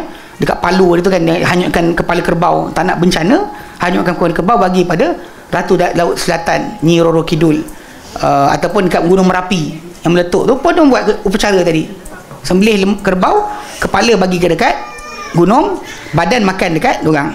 Ini semua ni benda ni diorang percaya, tapi tak minta kepada Allah Subhanahu Wa Taala, diminta kepada macam balang lah, jin lah, pokok lah, batu dan sebagainya. Okey, dekat diri dan bernazar. Mereka menyatakan amalan tersebut bukanlah satu amalan syirik. Sebaliknya ia menjadi syirik bila diiktikadkan perkara tersebut merupakan pentadbir sebagaimana Allah sebagai pentadbir, baru dikira ia syirik. Ini saya sebut tadi kan. Dia kata minta tolong orang mati tu tak syirik lagi, dia kata. Kalau kita percaya dia yang buat, barulah syirik. Sedangkan kita tahu kan, kita disuruh wa idza sa'alta fas'alillah, bila kau nak minta apa, minta kepada Allah. Itu Nabi ajar kan. Idza sa'alta fas'alillah wa idza sta'anta fasta'in billah, minta tolong kepada Allah. Okey. Sekadar menjadikannya sebagai sebab dan perantara tidak syirik. Ini kata-kata sebagian mereka. Padahal yang maklum diketahui dalam agama, amalan-amalan tersebut di atas adalah syirik. Mana jadikan perantara dengan matahari ke bulan sekalipun, semua itu adalah syirik. Tak boleh. Tapi dalam masyarakat kita, ini zaman syirik, Mekah dahulu macam tu, zaman kita pun ada orang percaya macam tu. Okey, tuntutan perakuan tentang rububiyah Allah Ta'ala, tuntutan untuk mengakui pentadbiran Allah Ta'ala sebagai yang melakukan segala-galanya. Perakuan tentang rububiyah Allah memerlukan dilaksana beberapa tuntutan, iaitu pertama, hendaklah mengiktikadkan bahawa yang segala kemanfaatan, kemudaratan, pergerakan, diam, membentang, mengangkat, memberi, menegah, menghidupkan, mematikan, mentadbir dan mengurus alam maya ini hanyalah Allah sahaja. Kita isytiharkan itu, hanya Allah sahaja. Okay. Allah Subhanahu Wa Taala sahaja yang melakukan dan menciptakannya. Okay. Dan tidak ada seorang pun yang berkongsi dengan Allah SWT dalam melakukan perkara-perkara yang dinyatakan di atas. Ia juga termasuk beriman dengan qada dan qadar Allah Ta'ala. Pasal pergerakan alam ini, hidup kita semua berdasar urusan pengaturan Allah Subhanahu Wa Taala. So kita kata benih bomoh tu cakap dah, ustaz tu kata main, dia start macam tu, habis gagal. Sebab kita memperakukan Allah Ta'ala saja yang buat segala-galanya. Kalau orang tu kata ada yang lain mengawal, masalah. Macam saya katakan tadi, setengah masyarakat Islam kita ni, dia percaya adanya wali nujaba lah, wali abdal dan sebagainya, yang kononnya mengawal dan menjaga alam semesta bagi pihak Allah Subhanahu Wa Taala. Kerana tertanya juga kan, zaman Adam AS lagi bumi ni siapa jaga? Sebelum Adam turun, bumi dah siap, siapa jaga alam ni? Takkan dia kata apa wali-wali tu jaga? Pelik tak? Hendaklah mengisbatkan Allah SWT itu adalah Tuhan yang berpisah daripada alam ini. Dan orang yang tak mengisbatkan Allah Ta'ala itu sebagai Tuhan yang berpisah dari alam, dia sebenarnya tidak mengisbatkan wujudnya Tuhan dalam erti kata sebenar. Ni macam-macam idea Said Fudah, ni salah seorang ikutan, ada orang dekat Malaysia ni yang ikut ilmu kalam, jadikan dia sebagai guru utama, guru besar. Dia kata Allah tak ada dalam alam, tak ada luar alam. Dalam alam tak ada, luar alam pun tak ada. Habis mana? Tak ada lah, tak wujud lah. Yang ini yang kadang tuan-tuan dengar wahdatul wujud tu, sebab dia kata dalam kita ada semua. Dalam aku ada engkau, dalam engkau ada dia, dalam kita ada semua. Ini masih lagu tu. Dan ini bukan pasal sidang kalam buat, kita lama dah bincang tajuk ni. Sebelum daripada disilakan saya duduk kat Yaman lagi, tajuk dah lama kita sebut tentang lagu-lagu yang menasih ni membawa pada wahdatul wujud. Sidang kalam baru cuit baru ni je, orang pun kelam kabut semua macam kan. Pada lama dia cakap. So benda ni memang kita kata benda tersebut ada kefahaman tentang dah semua Allah. Everything is Allah. So tak ada dalam, tak ada luar. Itu yang fahaman dia nak. Ini ajaran-ajaran sesat lah. Ini kalau orang tu kata tak pisah. Kalau dia kata alam semesta, sebab tu bila kita baca dalam akidah Tahawiyah, datang Allah Ta'ala tak dikuasai oleh arah yang 6, yakni dalam alam ini. Faham tak? Kalau dalam alam ni, tak atas, tak bawah, tak kiri, tak kanan, tak depan, tak belakang. Dalam alam ini Allah Ta'ala cerita, Allah tak ada dalam alam ciptaan dia. Makhluk ni ciptaan dia, takkan dia dalam tu. Mesti dia terpisah daripada alam. Takkan dia kata campur sekali. Sebab tu Nabi ketika Mi'raj, Nabi naik sampai dan yang ketujuh, lepas daripada kawasan tersebut. Faham tak? Lepas di langit ketujuh untuk menerima arahan solat. Kat situ pun nampak dah, faham, berpisah daripada alam, tak masuk dalam alam yang diciptakannya. Itu baru kita betul faham. Baik. Hendaklah hendaklah memperaku tentang rububiyah Allah Ta'ala yang membawa kepada perakuan terhadap uluhiyah. Mana kalau kita percaya Allah Ta'ala pentadbir, pengurus, yang menjadikan, yang menciptakan, mematikan, menghidupkan, dia mesti bawa kepada mempertuhankan hanya Allah. Seru hanya dia, minta hanya dia, takut pada dia, harap pada dia, tak ada pada yang lain. Itu betul. Kalau awak setakat mengakui Allah Ta'ala buat cipta, adakan, jadikan, hilangkan sebagainya, tapi awak tak ada bawa kepada ketuhanan, tak mempertuhankan Allah Ta'ala, maka gagal lah. Sebenarnya itu seorang itu tidak boleh menumpukan ibadah melainkan hanya kepada Allah Ta'ala saja. Betul. Pasal dia dah ada pentadbiran ni, alam ni, diri dia dan segalanya di bawah apa yang Allah Ta'ala jadikan, maka hanya Allah lah tempat dia bergantung dan juga mengabdikan diri. Itu betul. Tujuan sebenar bila kita belajar tauhid rububiyah ni bukan nak seronok je, tapi untuk membawa kepada mempertuhankan hanya Allah Subhanahu wa Ta'ala. Cara Al-Quran mengisbatkan rububiyah Allah Ta'ala. Dalam mengisbatkan rububiyah Allah Subhanahu wa Ta'ala, Al-Quran menggunakan dua cara. Itu pertama, membantah ke atas orang yang telah menyeleweng fitrahnya. Allah Ta'ala, Al-Quran membantah orang yang fitrah dia terseleweng. Ini dapat dilihat dalam firman Allah Ta'ala dalam Al-Quran, dalam surah At-Tur ayat ke-35. Allah Ta'ala nyatakan, am khuliqu min ghairi syai'in. Adakah mereka diciptakan dengan tanpa siapa-siapa menciptakan? Am humul khaliqun, atau mereka menciptakan diri mereka sendiri? Tanya soalan tu kan. Kita kata benda tu ada, tak ada siapa buat. Macam jadi tak tahu. Entah, tak tahu, tiba-tiba je ada. Macam ni cawan ni. Ada kat atas ni. Datang mana tak tahu. Tak ada siapa buat. Tiba-tiba je ada. Itu contoh kan. Ni Allah tanya balik pada mereka. Sebab mereka menafikan tentang pencipta. So Allah tanya balik. Adakah mereka diciptakan tanpa siapa menciptakan dia? Atau mereka cipta diri sendiri? Soalan tu. Okey? Orang yang menyeleweng fitrah mereka, mereka merupakan orang-orang yang menafikan kewujudan Allah Subhanahu wa Ta'ala sebagai Tuhan yang Maha Pencipta.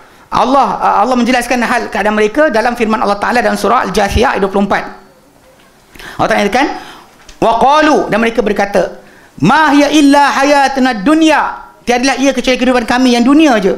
Namutu wa nahya, kami mati dan kami hidup. Wa ma yuhlikuna illa dahr, dan tak membinasakan kami kecuali masa saja. Masalah yang menguasai kami. Daripada lahir, daripada baby, jadi apa? Kanak-kanak, jadi remaja, jadi dewasa, dengan mula kulit licin, lepas tu jadi kedut. Kan dulu kuat, jadi lemah. Masalah yang menguasai segala-galanya, dia kata. Allah Ta'ala apa? Wa ma lahum bidzalika min ilmin. Tidak ada untuk mereka tentang perkara itu sebarang pengetahuan. So dia tak nak balik kepada Tuhan. So dia kata masa itulah yang menguasai dia. Inhum illa yadhunnun, dan mereka kecuali menyangka-nyangka sahaja.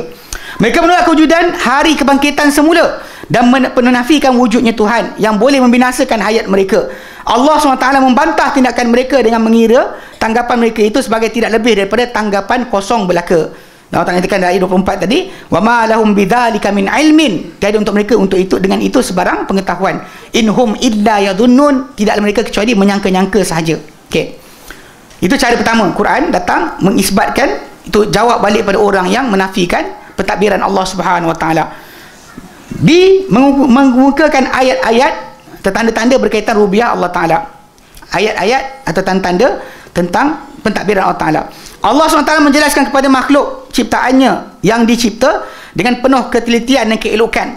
Allah Ta'ala katakan dalam surah Az-Zariyat ayat ke-20-21. Wa fil ardi ayatun lil muqinin, dan di bumi ada tanda-tanda untuk orang yang meyakini.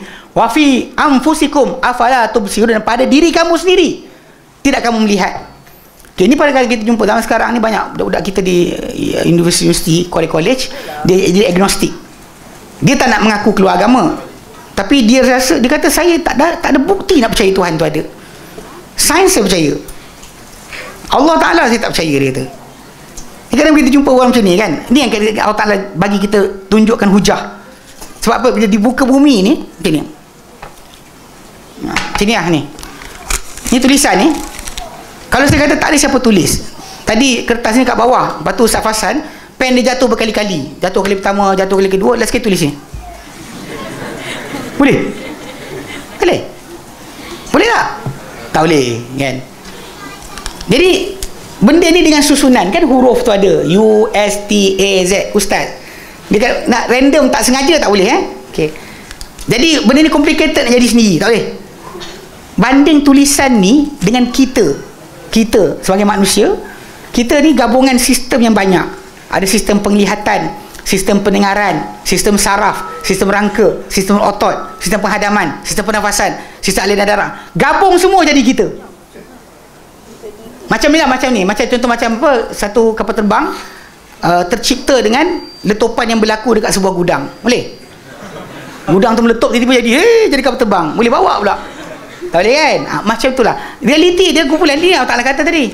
Pasal dalam sistem apa yang macam ni kita boleh terima jadi sendiri, jam tu tak jadi sendiri, tiba-tiba kita jadi sendiri. Sedangkan kita lebih rumit, bahkan alam semesta lagi rumit. Allah Ta'ala kata la khalqus samawati wal ardi akbar min khalqin nas. Benar-benar penciptaan langit dan bumi lebih besar banding ciptaan manusia. Banding kita dengan alam semesta lagi besar sebenarnya. Kita ni kecil je untuk bandingkan dengan alam semesta. So kalau kita pun tak boleh, yang alam semesta ni tak boleh jadi dengan sendiri, kan kita pun tak boleh, tiba-tiba kita kata apa benda ni tak boleh jadi dengan sendiri, tiba alam semesta jadi dengan sendiri. Sistem apa solar kita, apa pusingan matahari, apa bulan, matahari, semua planet ni semua tak ada siapa, tak sengaja. Dia macam ni lah ni. Cawan ni tak siapa cipta. Tapi tadi kat depan tadi ada lori bawa tanah liat, langgar dengan lori air, nambah lori bawa api, lepas tu dengan cat, tiba-tiba jadi cawan. Nampak bangang kan kalau orang kata dia siapa, itu memang sebenarnya ridiculous, sangat pelik kan, macam mana boleh percaya. Tapi realiti zaman sekarang ni memang yang anda semua yang datang sini alhamdulillah lah, yang tak datang tu kan, contoh macam yang dekat universiti kita Malaysia sekarang ni, memang ini antara satu fahaman yang tengah tersebar dengan banyaknya dekat dalam masyarakat kita. Tanpa disedari, inilah dia bahaya sebenar yang anda semua bertanggungjawab untuk kalau jumpa dengan mereka, tarik mereka balik, bawa kepada jalan kebenaran. Okey. Di selain itu, manusia perlu melihat kepada kesan kudrat dan pentadbiran Allah yang terdapat pada alam maya ini. Mereka wajar memerhatikan perkembangan manusia itu sendiri dalam rahim yang berkembang daripada satu peringkat ke peringkat yang berikutnya sehingga keluar ke dunia sebagai seorang manusia yang sempurna.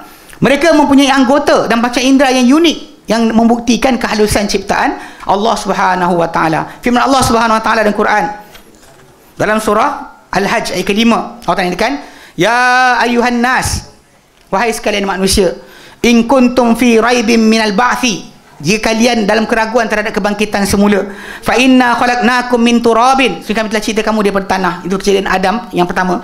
Thumma min nutfatin, kemudian daripada titisan air. Macam kalau kita ni kan, air jatuh kan, banyak tu je lah jumlah yang jadi kecil dari tu lagi jadi manusia daripada titisan air tadi ya. Thumma min alaqatin, kemudian daripada segumpal darah. Thumma min mudghatin, kemudian daripada segetul daging. Mukhallaqatin wa ghair mukhallaqah, yang tercipta yang tidak tercipta. Dia mudghah ni sebenarnya satu peringkat. Janin start daripada hari yang ke 23 24 sampailah kepada hari 40. Dan bila sebut mukhallaqah wa ghair mukhallaqah, pada janin tu sendiri kita nampak ada benda yang dah terbentuk, macam mata punya, mata dah ada tapi tak siap, jantung dah ada, hati dah ada, tapi anggota lain tak siap lagi. Ada yang tercipta dan tidak tercipta, atau tak maksudkan.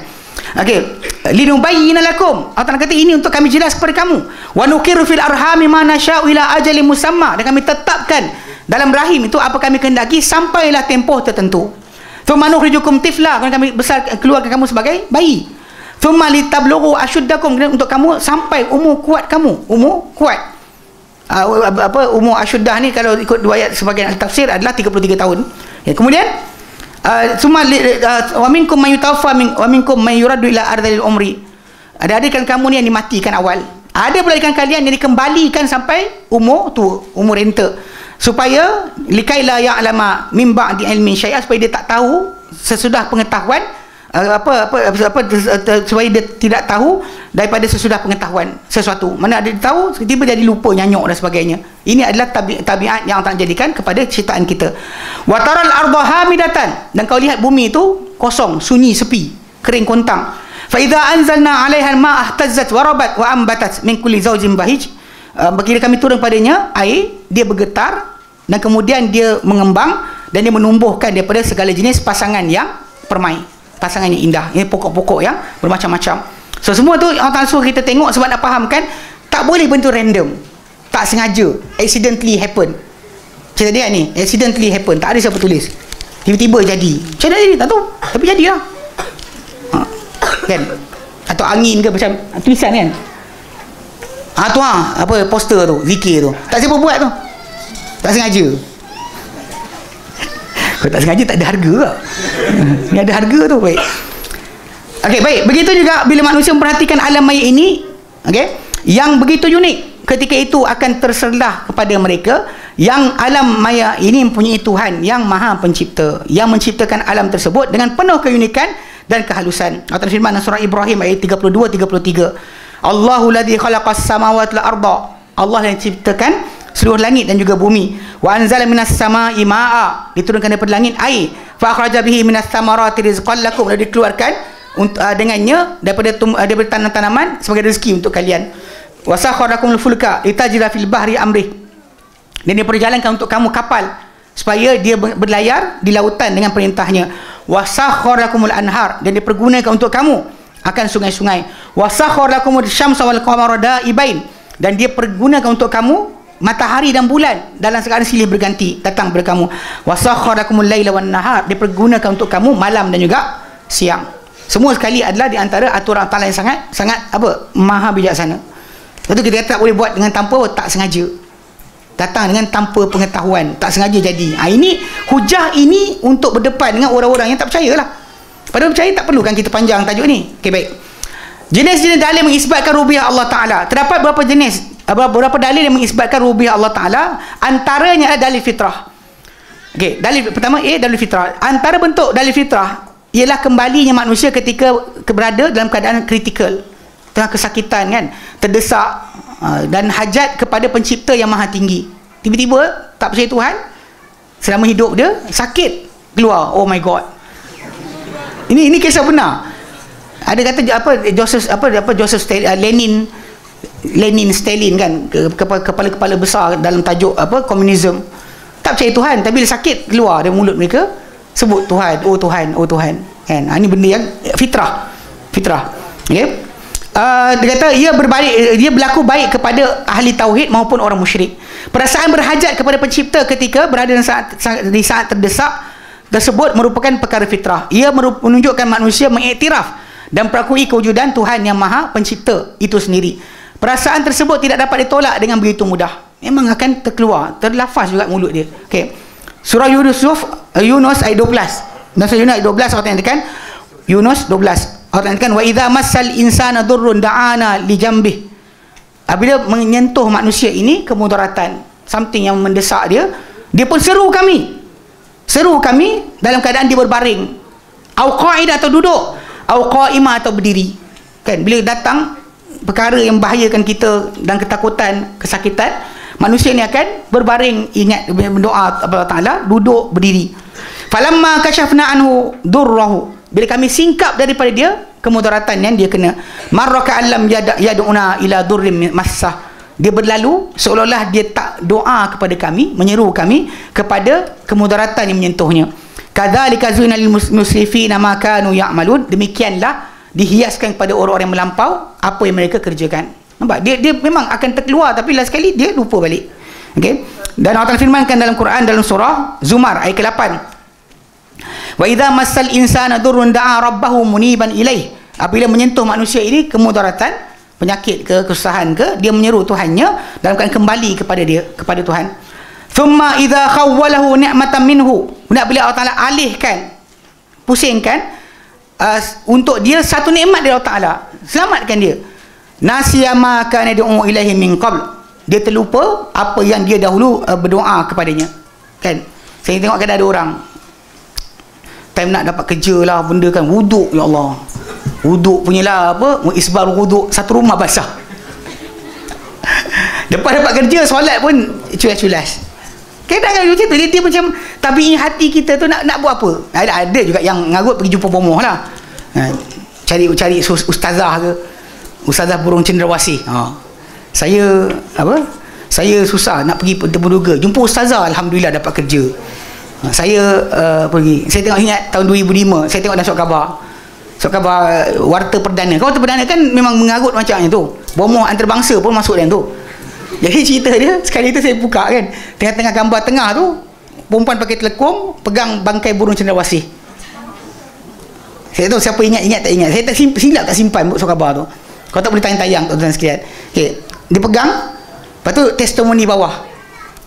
Yang pertama, saya nak periksa, nak exam, tapi saya jumpa ustazah, alhamdulillah saya lulus. Seorang saya nak cari kerja, saya jumpa ustazah, alhamdulillah saya lulus. Ketiga, GRO kelab malam. Saya dulu kurang pelanggan, lepas jumpa ustazah, alhamdulillah pelanggan ramai. Sampai sekarang saya macam bergila apa. Allahu Akbar kan. Ini masalah. Dia kata dia memang orang tu akan merayu Allah Taala, tapi bila kena kan, Allah Taala terbalikkan dapat nikmat. Okay, dia apa? Nasiyama kan du'u ilaihi min qabl. Dia lupa apa yang dia doa kepadanya sebelum itu. Wa ja'ala lillahi andadan liyudilla an sabilih, dan dia jadikan untuk Allah Taala sekutu-sekutu untuk dia menyesatkan daripada jalan Allah Taala. Qul tamatta bi kufrika qalila, katakan Muhammad, bersenang lenanglah kalian dengan kekufuranmu sedikit. Innaka min ashabin nar, engkau daripada ahli neraka. Oleh kerana itu, oleh kerana ia merupakan fitrah, maka Allah SWT menyuruh manusia kepada beribadah kepadanya sahaja, dan bukan kepada selain daripada kepada yang lain daripadanya. Seruan ke arah melakukan ibadah kepada Allah timbul setelah manusia memperakui rububiyah Allah Ta'ala dari segi fitrah. Kita dah kenal Tuhan kita ada, dan seruan yang Allah Ta'ala beri pada kita adalah abdikan diri kepada dia. Jika ia bukan fitrah, sudah tentu seruan supaya memperakui rububiyah Allah Ta'ala itu yang akan dilakukan terlebih dahulu. Kalau kita syahadah kan, kita sebut ilah, la ilaha tu, sebab tiada yang layak disembah. Kenapa itu yang diajak? Bukan dikata aku bersaksi yang wujud itu Allah.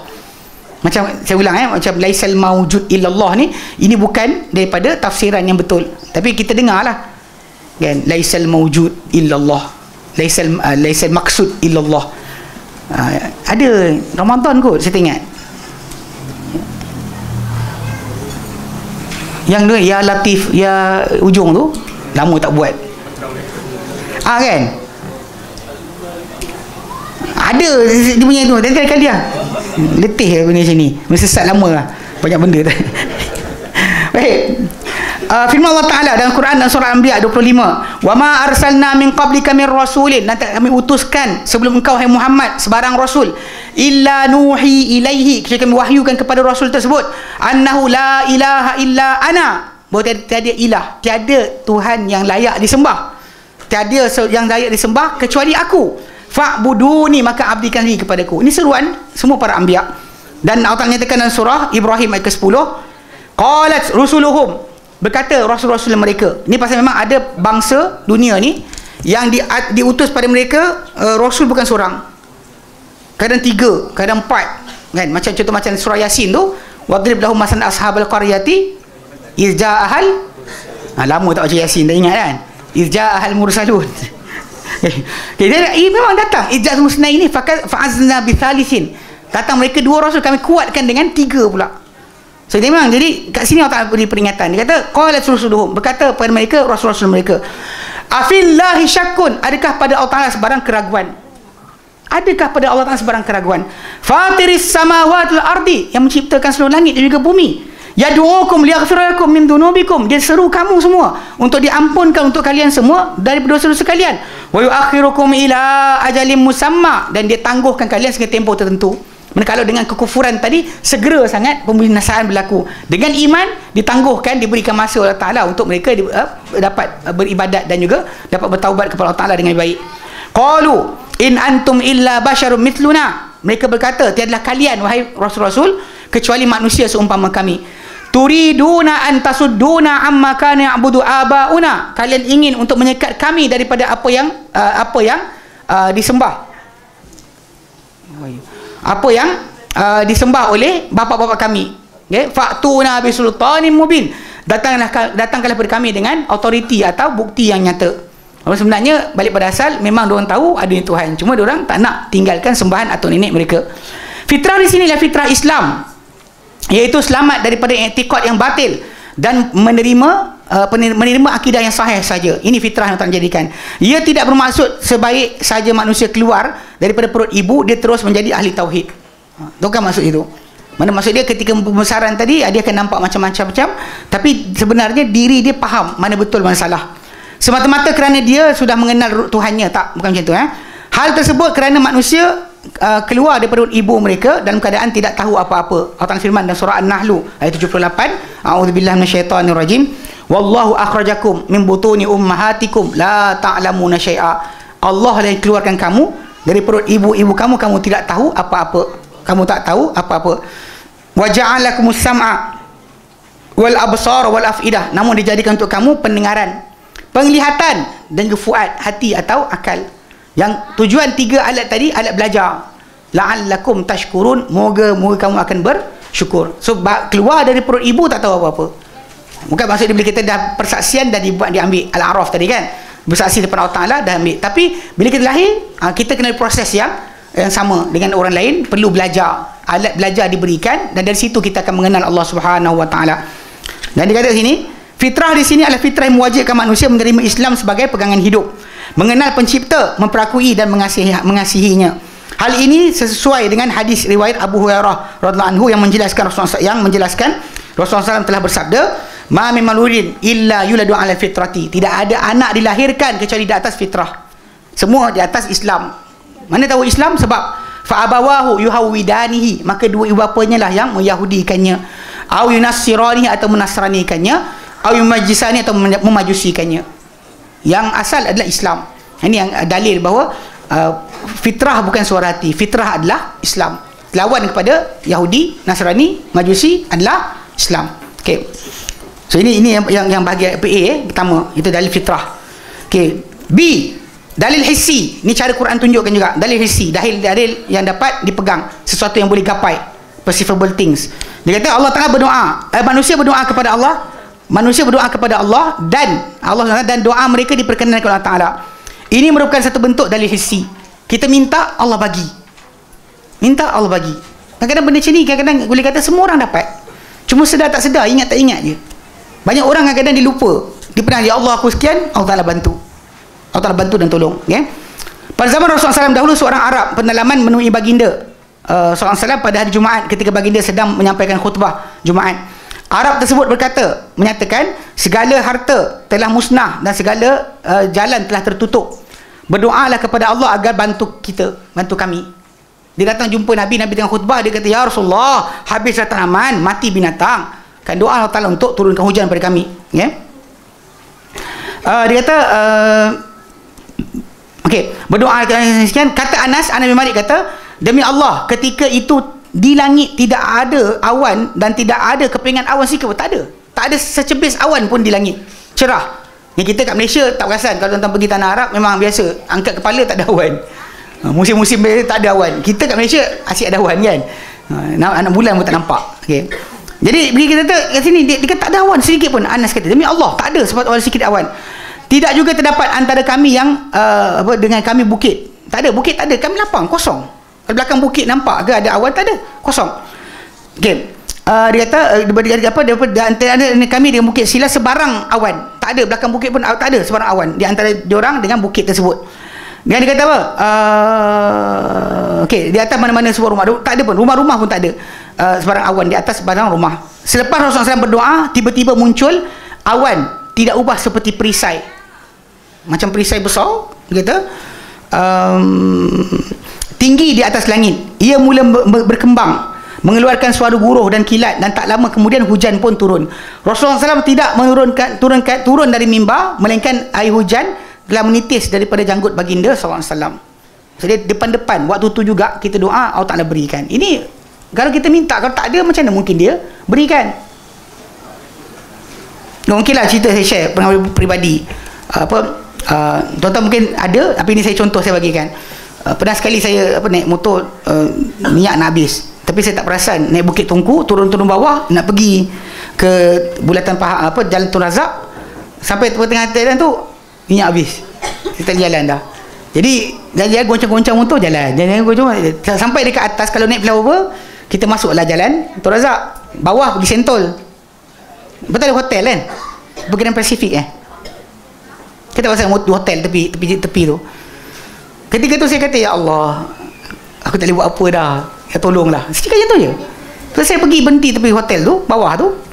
Saya berhenti, tiba-tiba ada 2 orang naik motor bawa minyak petrol dalam botol minyak masak. Ya, seorang pakai baju uniform DBKL, seorang lagi seluar biasa, seluar DBKL, baju biasa. Saya berhenti, dia pandang muka saya, minyak habis ke? Saya berkata je, minyak habis. Ada apa? Saya tuang kat saya ni, saya bagi awak sikit. Ha? Ha? Ha? Tak dengar? Tak ada makam tinggi lah, semua orang dapat. Korang ni sesat lah pula. Belajar tauhid dia sesat, kenapa?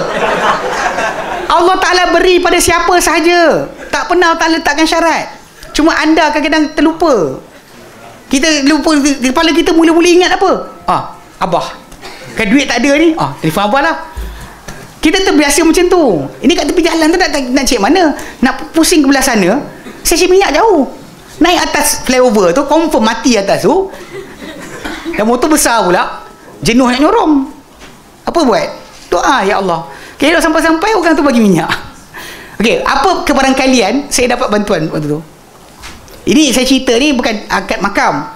Ini pasal ayat Quran kata wa amma bi ni'mati rabbika fahaddits. Banyak lagi sebenarnya kisah-kisah kita doa Allah Ta'ala makbulkan. Ini antara benda dalil hissi. Minta dapat. Ia adalah tanda. Saya jumpa seorang kawan. Ada seorang kawan kita, dia tinggal dekat Perlis. Dia cerita. Dia kata dia susah-susah dia minta. Esok Allah Ta'ala bagi. Saya dalam 2-3 hari Allah Ta'ala bagi. Dia nerasa sangat. Cuma saya kata yang cerita sangat kat orang. Nanti kan orang datang jumpa kau minta ajak. Tak serius manusianya tu. Saya macam tu. Saya kata hari tu jadi. Dan jangan buat perangai pula minyak motor tak isi. Ya Allah. Isilah dulu kan. Ni tak, kita bukan kita rancang. Nak ceritakan memang dalil hissi ni sangat penting. Lepas tu kita berdoa minta pada Allah, dapat jawapan tu, hati kita akan makin kuat. Makin kuat tentang pemberian dia. Okey. Dia kata kat sini dalam surah Al-Anbiya ayat 83-84. Wa ayyuba idh nada rabbahu, dan Ayyub tatkala dia seru Tuhannya, anni masanya dur, bahawasanya aku ya Allah disentuh oleh penyakit, wa anta arhamur rahimin, dan kau paling penyayang di antara yang menyayangi. Manakala mak aku sayang aku, bapa aku sayang aku, kawan aku sayang aku, semua sayang aku, engkau paling penyayang di antara yang menyayangi. Ini cara dia mengadu kepada Allah Ta'ala dengan bentuk yang sangat beradab. Dia tak nak minta terus kata ni, tapi dia kata ya Allah, aku kena penyakit, engkau paling penyayang di antara yang menyayangi. Tak ada siapa sayang aku lebih daripada engkau sayang aku. Okay? Allah kata fastajabna lahu, lalu kami mustajabkan untuknya. Fakashafna ma bihi min dur, lalu kami singkapkan apa yang kena padanya daripada penyakit. Wa atainahu ahlahu wa mithlahu ma'hum, dan kami beri kepada dia keluarga dia dan seumpama mereka satu ganda lagi. Manakala sebelum tu keluarga dia yang mati dan sebagainya mungkin 10 orang, diganda ke jadi 20. Okey. Rahmatan min indina wa dzikra lil abidin. Ini kisah Nabi Ayub ni adalah rahmat dari sisi kami dan peringatan bagi orang-orang yang beribadat. Macam saya ceritakan kisah tadi, untuk peringatan. Allah mendengar. Jangan sekali-kali memperkecilkan akan nilai doa. Doa je ke? Ya, doa. Doa dimakbulkan Allah Ta'ala, itu penting. Dalil hissi. Baik. Dalil tanda-tanda alam universal. Ini mungkin kita tersentuh dah tadi. Okey. Setiap yang baharu mesti ada yang mewujudkan. Tidak ada yang mengadakan sesuatu yang baharu melainkan Allah Ta'ala sahaja. Allah saja yang mengadakan. Pada hakikat yang sebenar, penjelasan tentang kewujudan benda yang baharu menunjukkan ada yang mengadakan, merupakan dalil hissi akli. Dia dalil yang bersifat fizikal, boleh nampak dan logik atau masuk akal. Ia disebut hissi, dalil hissi kerana ia dapat disaksikan oleh panca indera manusia. Berhubung dengan kaitnya dengan dalil akli kerana akal dapat membuktikan dengan setiap benda, ada benda yang baharu, ada yang mengadakannya. Takkan jadi macam inilah cawan ni kan. Dah dekat sini kita kata jadi sendiri, tuan-tuan pun tak boleh terima kan. Walaupun betul aku nampak kan. Orang tu sumpah lah kan, dengan apa sumpah apa 25 kali sumpah pun awak takkan percaya benda ni jadi sebab apa? Lori berlanggar dekat jalan depan ni. Tak ada kan sebab apa? So dia ada ketelitian. Kalau nak bunyi rupa gemuk hancur kan, tuan-tuan boleh percayalah. Tapi bila macam ni kan, dengan ketelitian, dengan lurus, dengan tapak, dengan dinding, dengan pemegang dia, mana boleh jadi sendiri. Ini memang kita kata dapat hissi akli panggil. Okey. Sehubungan dengan itu, apabila seorang Arab pendalaman ditanya, apakah anda mengenal Tuhan anda?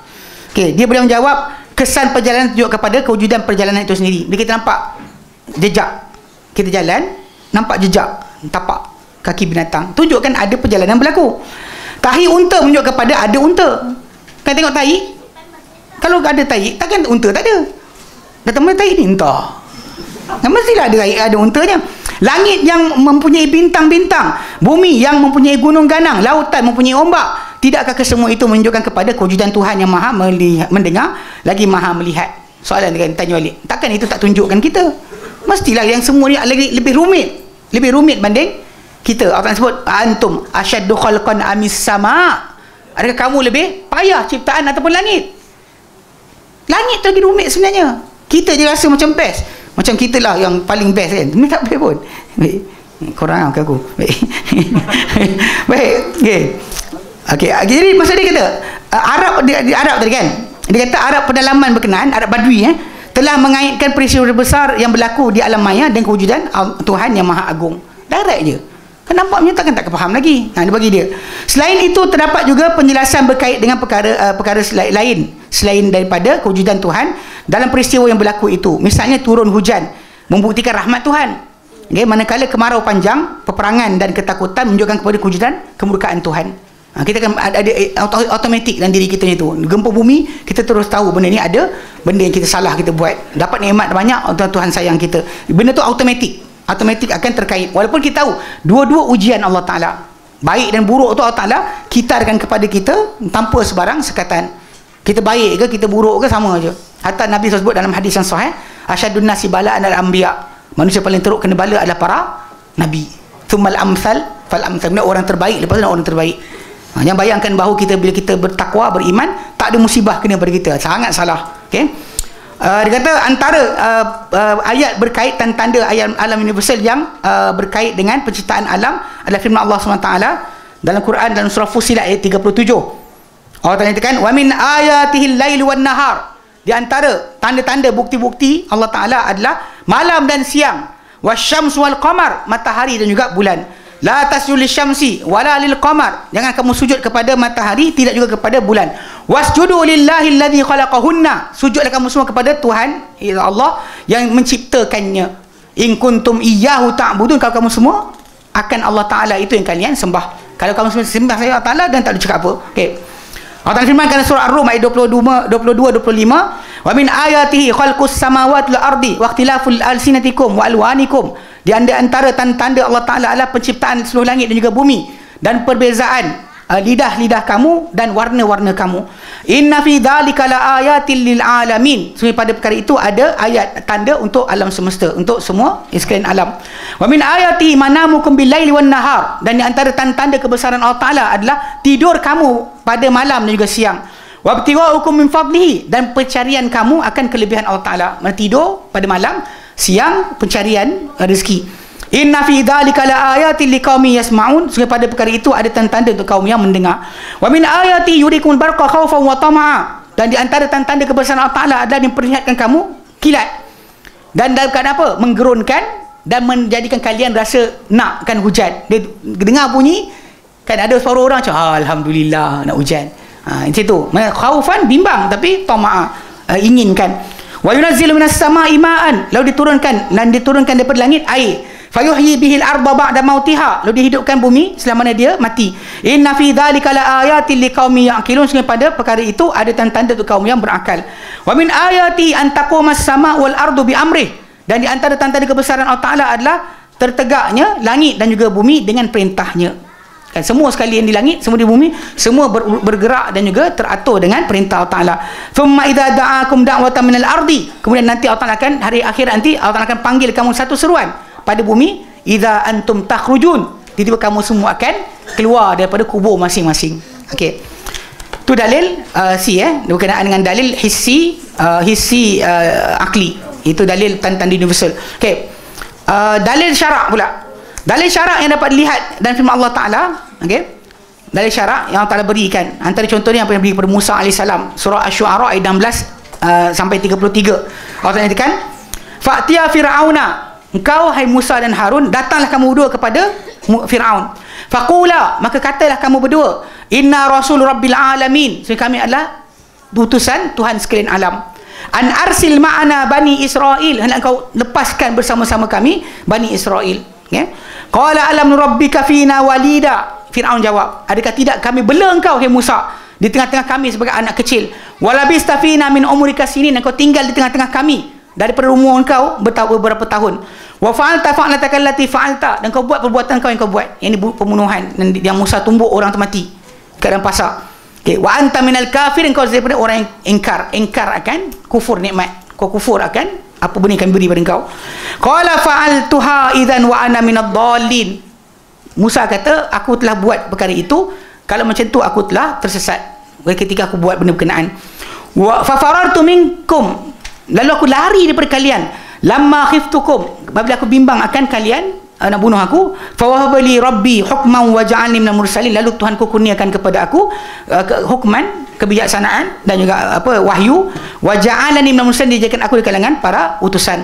Wa tilka ni'matun tamunnuha alayya an abatta bani Israel, dan itulah nikmat yang kau kurniakan engkau Firaun, jadikan aku dapat dengan sebab engkau perhambakan Bani Israel, sebab engkau buat macam tu aku dapat jadi rasul, dia kata. Okey, qala Fir'aun wa ma rabbul alamin, berkata Fir'aun, apa Tuhan sekalian alam?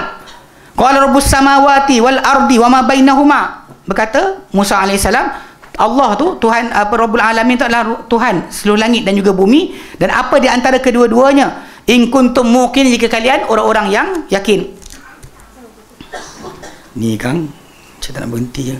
Yang keempat datang dah, sampai dah, sampai ada, ada, okey, boleh berhenti. Baik. Okey, qala liman haulahu ala tastami'un, berkata Firaun kepada orang sekeliling dia, korang dengar tak, dia kata ala tastami'un. Musa jawab lagi, qala rabbukum wa rabbu abaikumul awwalin, Tuhan sekalian alam ni adalah Tuhan kalian, Tuhan bapa kalian yang awal. Qala inna rasul rabbukumul ladzi ursila ilaikum la majnun, berkata Firaun, sebenarnya utusan kamu yang diutus kepada kamu benar-benar gila. Qala rabbul masyriqi wal maghribi wa ma bainahuma, Musa cakap lagi, Tuhan timur, Tuhan barat dan Tuhan apa di antaranya. In kuntum ta'qilun, kau semua berakal. Ini sebenarnya Musa alaihissalam ketika dia cakap kalimah tersebut, dia macam merujuk kepada hujah yang diberi oleh Ibrahim alaihissalam kepada raja dia, ketika mana kan dia kata dia kata yuhyi wa yumit, rabbiyalladzi yuhyi wa yumit, Tuhan aku yang hidup matikan. Kan raja tu pergi ambil dua orang, dia bunuh seorang, dia biar hidup, ana uhyi wa umit. Lepas tu Ibrahim alaihissalam jawab, qala fa innallaha ya'ti bisyamsi minal masyriqi, maka Allah Ta'ala Tuhan sekalian alam ni datangkan matahari daripada timur.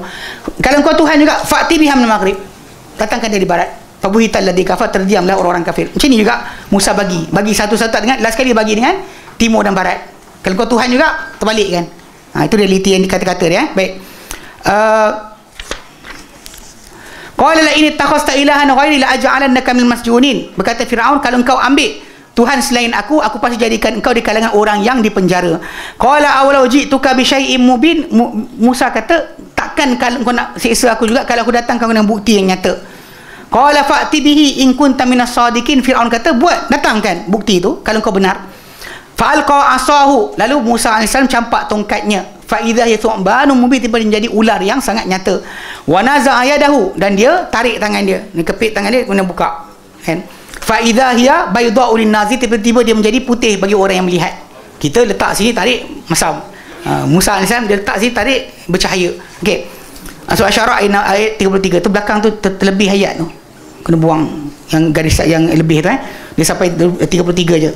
Baik, sebagaimana dimaklumkan dimaklumi Firaun mendakwa dirinya sebagai Tuhan yang maha tinggi. Kan dia kata dalam surah An-Nazi'at, ana rabbukumul a'la. Kan faqala ana rabbukumul a'la, dia kata aku Tuhan kamu yang tertinggi. Okey. Meskipun Firaun mendakwa dirinya sebagai Tuhan, namun dari segi batinnya dia memperakui rububiyah Allah Taala ke atas para makhluk. Firman Allah Taala dalam Quran dan surah An-Naml ayat ke-14, wajahadu biha, dan mereka dia menentang terhadap bukti yang Musa tunjukkan. Tapi wastaiqanatha, rasa yakin terhadap bukti-bukti Musa tunjukkan, anfusuhum, diri mereka, zulman wa uluwat, kerana apa? Berlaku zalim dan juga nak meninggikan diri. Fanzur kaifa kana akibatul mufsidin, lihatlah macam mana penamat bagi orang-orang yang buat kerosakan. Okey. Ayat di atas bertujuan membantah dakwaan Firaun yang dirinya adalah Tuhan yang tertinggi, Tuhan maha tinggi. Oleh kerana itu Nabi Musa berhujah di hadapan Firaun dengan tanda-tanda yang zahir ciptaan Allah Taala. Itulah tadi apa Allah Taala ciptakan orang terdahulu, dia dan orang terdahulu, langit dan bumi, kemudian berkenaan dengan timur dan barat, itu digunakan. Okey, jadi Firaun menyatakan kepada Musa, qala in takhasta ilahan ghairi, dia berkata kalau engkau ambil Tuhan selain aku, la ja'alannaka minal masjudin, aku pasti jadikan engkau di kalangan orang-orang yang dipenjarakan.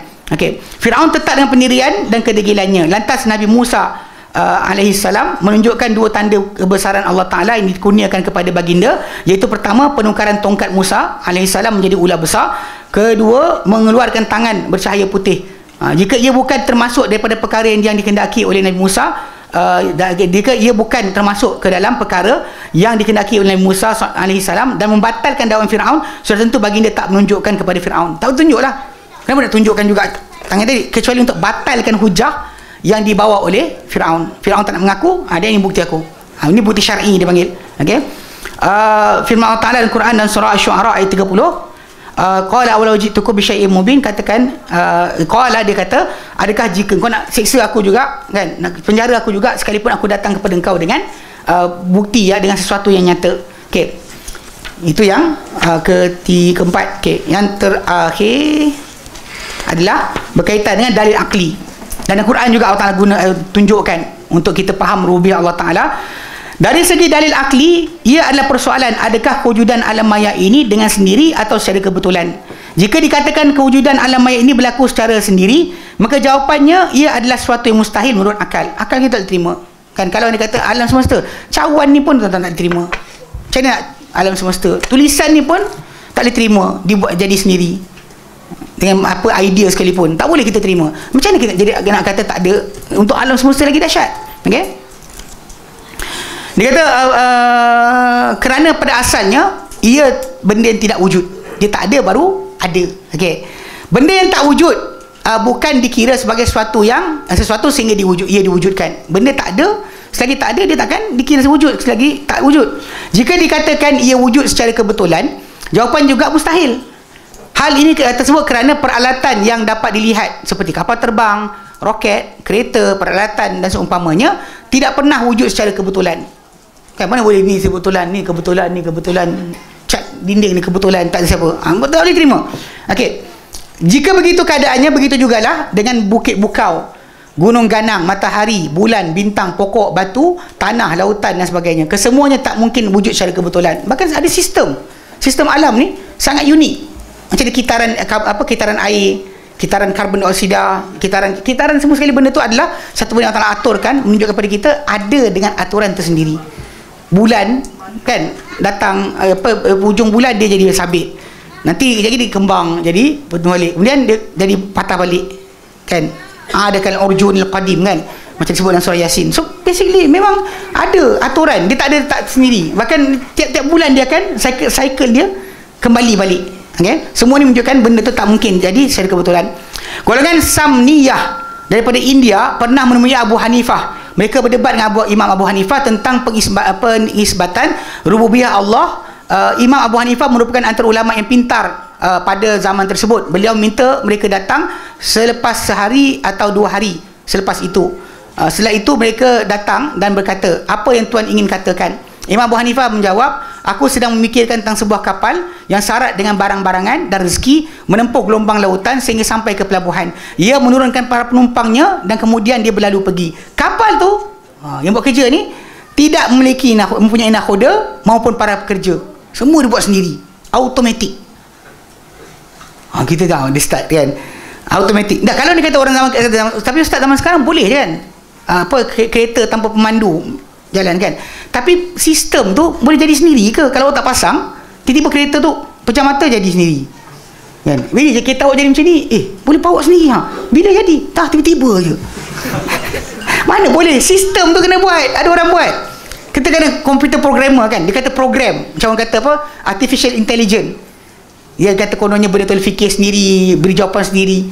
Baru-baru ni diorang suka bersoal jawab dengan apa? ChatGPT. Apa? LGBT? ChatGPT. Ya, dia kan. Dia tanya soalan, jawab. Kadang-kadang dia tanya, bini saya macam ni. Bini awak macam tu, dia perempuan. tak cerita dia benda tu kena letakkan program. Kalau tak letak program tadi, tak boleh. Mesti ada yang atur susunan program tersebut. Mana tiba-tiba jadi? Tak boleh. Orang kata, ni telah pandai sendiri. Tak, awak letakkan program tadi, kurang satu huruf, tak jadi apa. Faham Jadi orang tersebut, bila Abu Hanifah cerita kan, dia terkejut lah kan. Dia kata apa? Dia kata setelah mendengar demikian, golongan tersebut menyatakan, adakah Tuan memikirkan sesuatu perkara sebegini? Benda macam ni Tuan fikir, dia kata.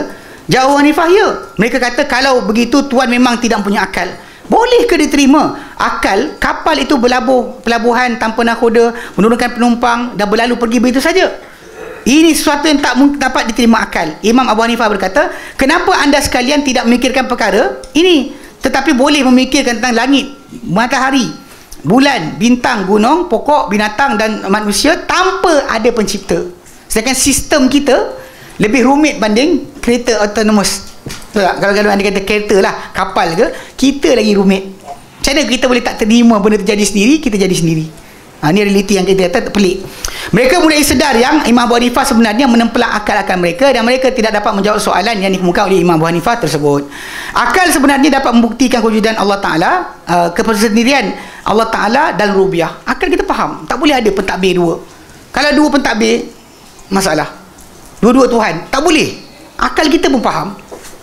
Macam ada orang kata saya soalan, dia kata, ustaz, kenapa isteri kena taat suami tapi suami tak boleh taat isteri? Saya kata, kak, saya bagi akak satu kereta yang ada dua steering, dua minyak, dua brake, dua clutch. Akak dengan duduk sebelah, suami akak duduk sebelah. Keluar daripada parking, tengok siapa jalan dulu. Kereta satu kereta yang sama, dua steering. Dia diam. Tak boleh kan? Kita satu je. Dia tak boleh dua. Akal kita faham, takkan boleh. Bila abang kata synchronize macam mana pun, abang tarik 3 darjah, yang pun sama habis jahanam kan. Memang akal kita boleh dapat. Ia dapat dilakukan dengan cara memikirkan dan merenung tanda-tanda kebesaran Allah Ta'ala di muka bumi. Firman Allah Ta'ala dalam Quran dalam surah Fussilat ayat 53, Allah Ta'ala katakan, sanurihim ayatina fil afaq, kami akan tunjukkan, perlihatkan mereka tanda-tanda kami di ufuk, wa fi anfusihim, pada diri mereka, hatta yatabayyana lahum annahul haq, sampai nyata pada mereka, ya, Quran itu adalah kebenaran. Ini Allah Ta'ala buktikan Quran itu benar. Allah Ta'ala gunakan begitu macam tu. Dan orang ditujukan kata-kata ni orang kafir kan. Kami akan tunjukkan mereka tanda-tanda kami. Sebab ayat sebelum dia ayat 53 kan, 52 bunyi dia, sekejap, siapa ingat? Boleh tuan ingat kan? Ayat 52 Fussilat, sebelum ayat ni. Budak-budak hafal Quran semua macam, alamak, aku tak ingat. Saya pun lupa. Sekejap.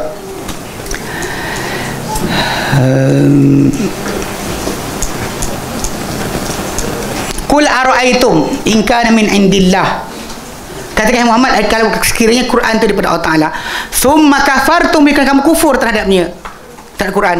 Kalau Quran dari Allah, kalian kufur. Man adallu mimman huwa fi shiqaqin ba'id, siapa yang lebih sesat banding orang yang berada pada pecahan jauh macam kurang.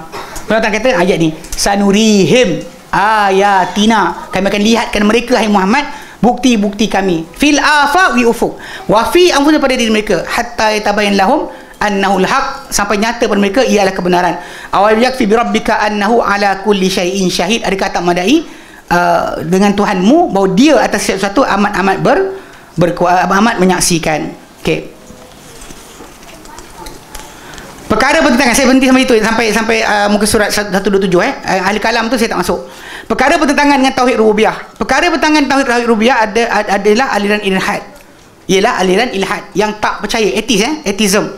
Yang menolak kewujudan Tuhan sekalian alam. Begitu juga mengiktikadkan sesuatu yang lain daripada Allah Taala boleh berurusan di alam maya ini seperti mana dilakukan oleh Allah Subhanahu Wa Taala, seperti mengadakan sesuatu, menyiadakan sesuatu, menghilangkan sesuatu, menghidupkan, mematikan, mendatangkan kebaikan, membendung kemudaratan dan lain-lain, makna rububiyah. Begitu juga mengiktikadkan ada pesaing yang boleh menyaingi Allah Subhanahu Wa Taala dari segi nama dan sifat, seperti boleh mengetahui perkara gaib, mengagungkan terkait agung, hebat dan sebagainya seumpama Allah Taala. Semua itu mengiktikadkan ada penggubal syariat. Selain itu mengiktikad ada penggubal syariat selain daripada Allah Subhanahu Wa Taala, juga bertentangan dengan tauhid rububiyah. Kerana Allah Subhanahu Wa Taala dia Tuhan yang menurunkan syariat hanya satu, itu Allah. Rububiyahnya merangkumi undang-undang universal dan undang-undang syarak. Perkara yang membatalkan tauhid rububiyah antaranya ialah mengiktikad bahawasanya Allah SWT mempunyai rakan kongsi atau sekutu yang lain dalam mencipta, memberi rezeki, menghidupkan, mematikan para makhluk dan mengurus alam maya ini. Jadi saya katalah yang kata ada wali-wali dan sebagainya yang berkuasa bersama Allah Ta'ala, itu tak boleh. B. Mengiktikadkan bintang, planet, orbitnya boleh memberikan kesan dan menguruskan kehidupan manusia. Contohnya yang percaya zodiak, percaya ada tanda-tanda berdasar kepada tarikh lahir. Awak bulan apa? Oh, awak ni Virgo, awak ni Cancer ke Cancer? Cancer Kanker lepas tu Leo lah. Ini orang ni, perempuan biasa suka buat ni. Kat sini tempat lain. Okey. Dia suka nak tanya lah. Kadang saya ingat kecil ada tu rantai letak dekat tu, lepas tu bila kahwin teng tak tahu kawan tu goyang kan. Tapi last sekali dia kira kau kahwin 23. Anak berapa orang? Salah pergi tanya benda tu. Pelik betul. Bukan sini tempat lain. Jadi tak boleh mengiktikadkan benda berkenaan. Mengiktikadkan makhluk boleh memberikan rezeki pada makhluk yang lain atau menghalang rezeki. Macam orang takut sangat orang, ini kau habis rezeki kau. Tak boleh. Daripada makhluk yang lain, dan boleh memudaratkan atau memanfaatkan makhluk selain daripada Allah Ta'ala. Mengiktikadkan seorang manusia boleh mengetahui perkara gaib. Ni yang dia marah ni. Belajar tauhid rububiyah, habis wali-wali semua tak hilang kasyaf. Mengiktikadkan Allah SWT, mengiktikadkan Allah SWT menjelma ke dalam diri para makhluk atau Allah Ta'ala berada di semua tempat. Kan Allah di mana-mana. Tu habis rosak. Pasal pentadbiran Allah Ta'ala tidak sedemikian. F. Mengiktikadkan kesembuhan penyakit itu datang dari pakar perubatan atau ubat-ubatan yang diambil, atau mengiktikad taufik dalam hidup manusia berpunca daripada kecerdikan, kepintaran dan hasil usahanya sendiri dan bukan daripada Allah Ta'ala. Ini pertama. G. Mengiktikadkan para makhluk mempunyai hak dalam menggubal undang-undang, iaitu undang-undang yang mengawal harta dan juga kehormatan manusia. Ini semuanya adalah iktikad yang salah. Kalau untuk kata orang ni hebat dan sebagainya, mengatasi Allah Ta'ala, dia adalah telah menentang atau melakukan perkara bertentangan dengan tauhid rububiyah. Mana pentadbiran Allah Ta'ala tu tak meliputi semua, pada limited kepada apa benda yang dia nak aja. Jadi dia kongsi Allah Ta'ala dengan selain Allah Ta'ala. Baik. Wallahu a'lam. Yang ahli kalam ni panjang cakap. Dia tak banyak mana sebenarnya. Tapi tadi kan kita start lambat. Tak apa. Sebab saya pun janji tempat lain. Kalau tak, nanti saya tunggu lagi. Yang saya tak okey je kalau dia kata nak habiskan sampai bila-bila, sampai malam pun. Tapi kita ada bentang kita berikutnya. So insya-Allah kita berhenti sini. Biasa buka soalan Ada buka soalan? Ada soalan. Apa soalan? Ada siapa soalan?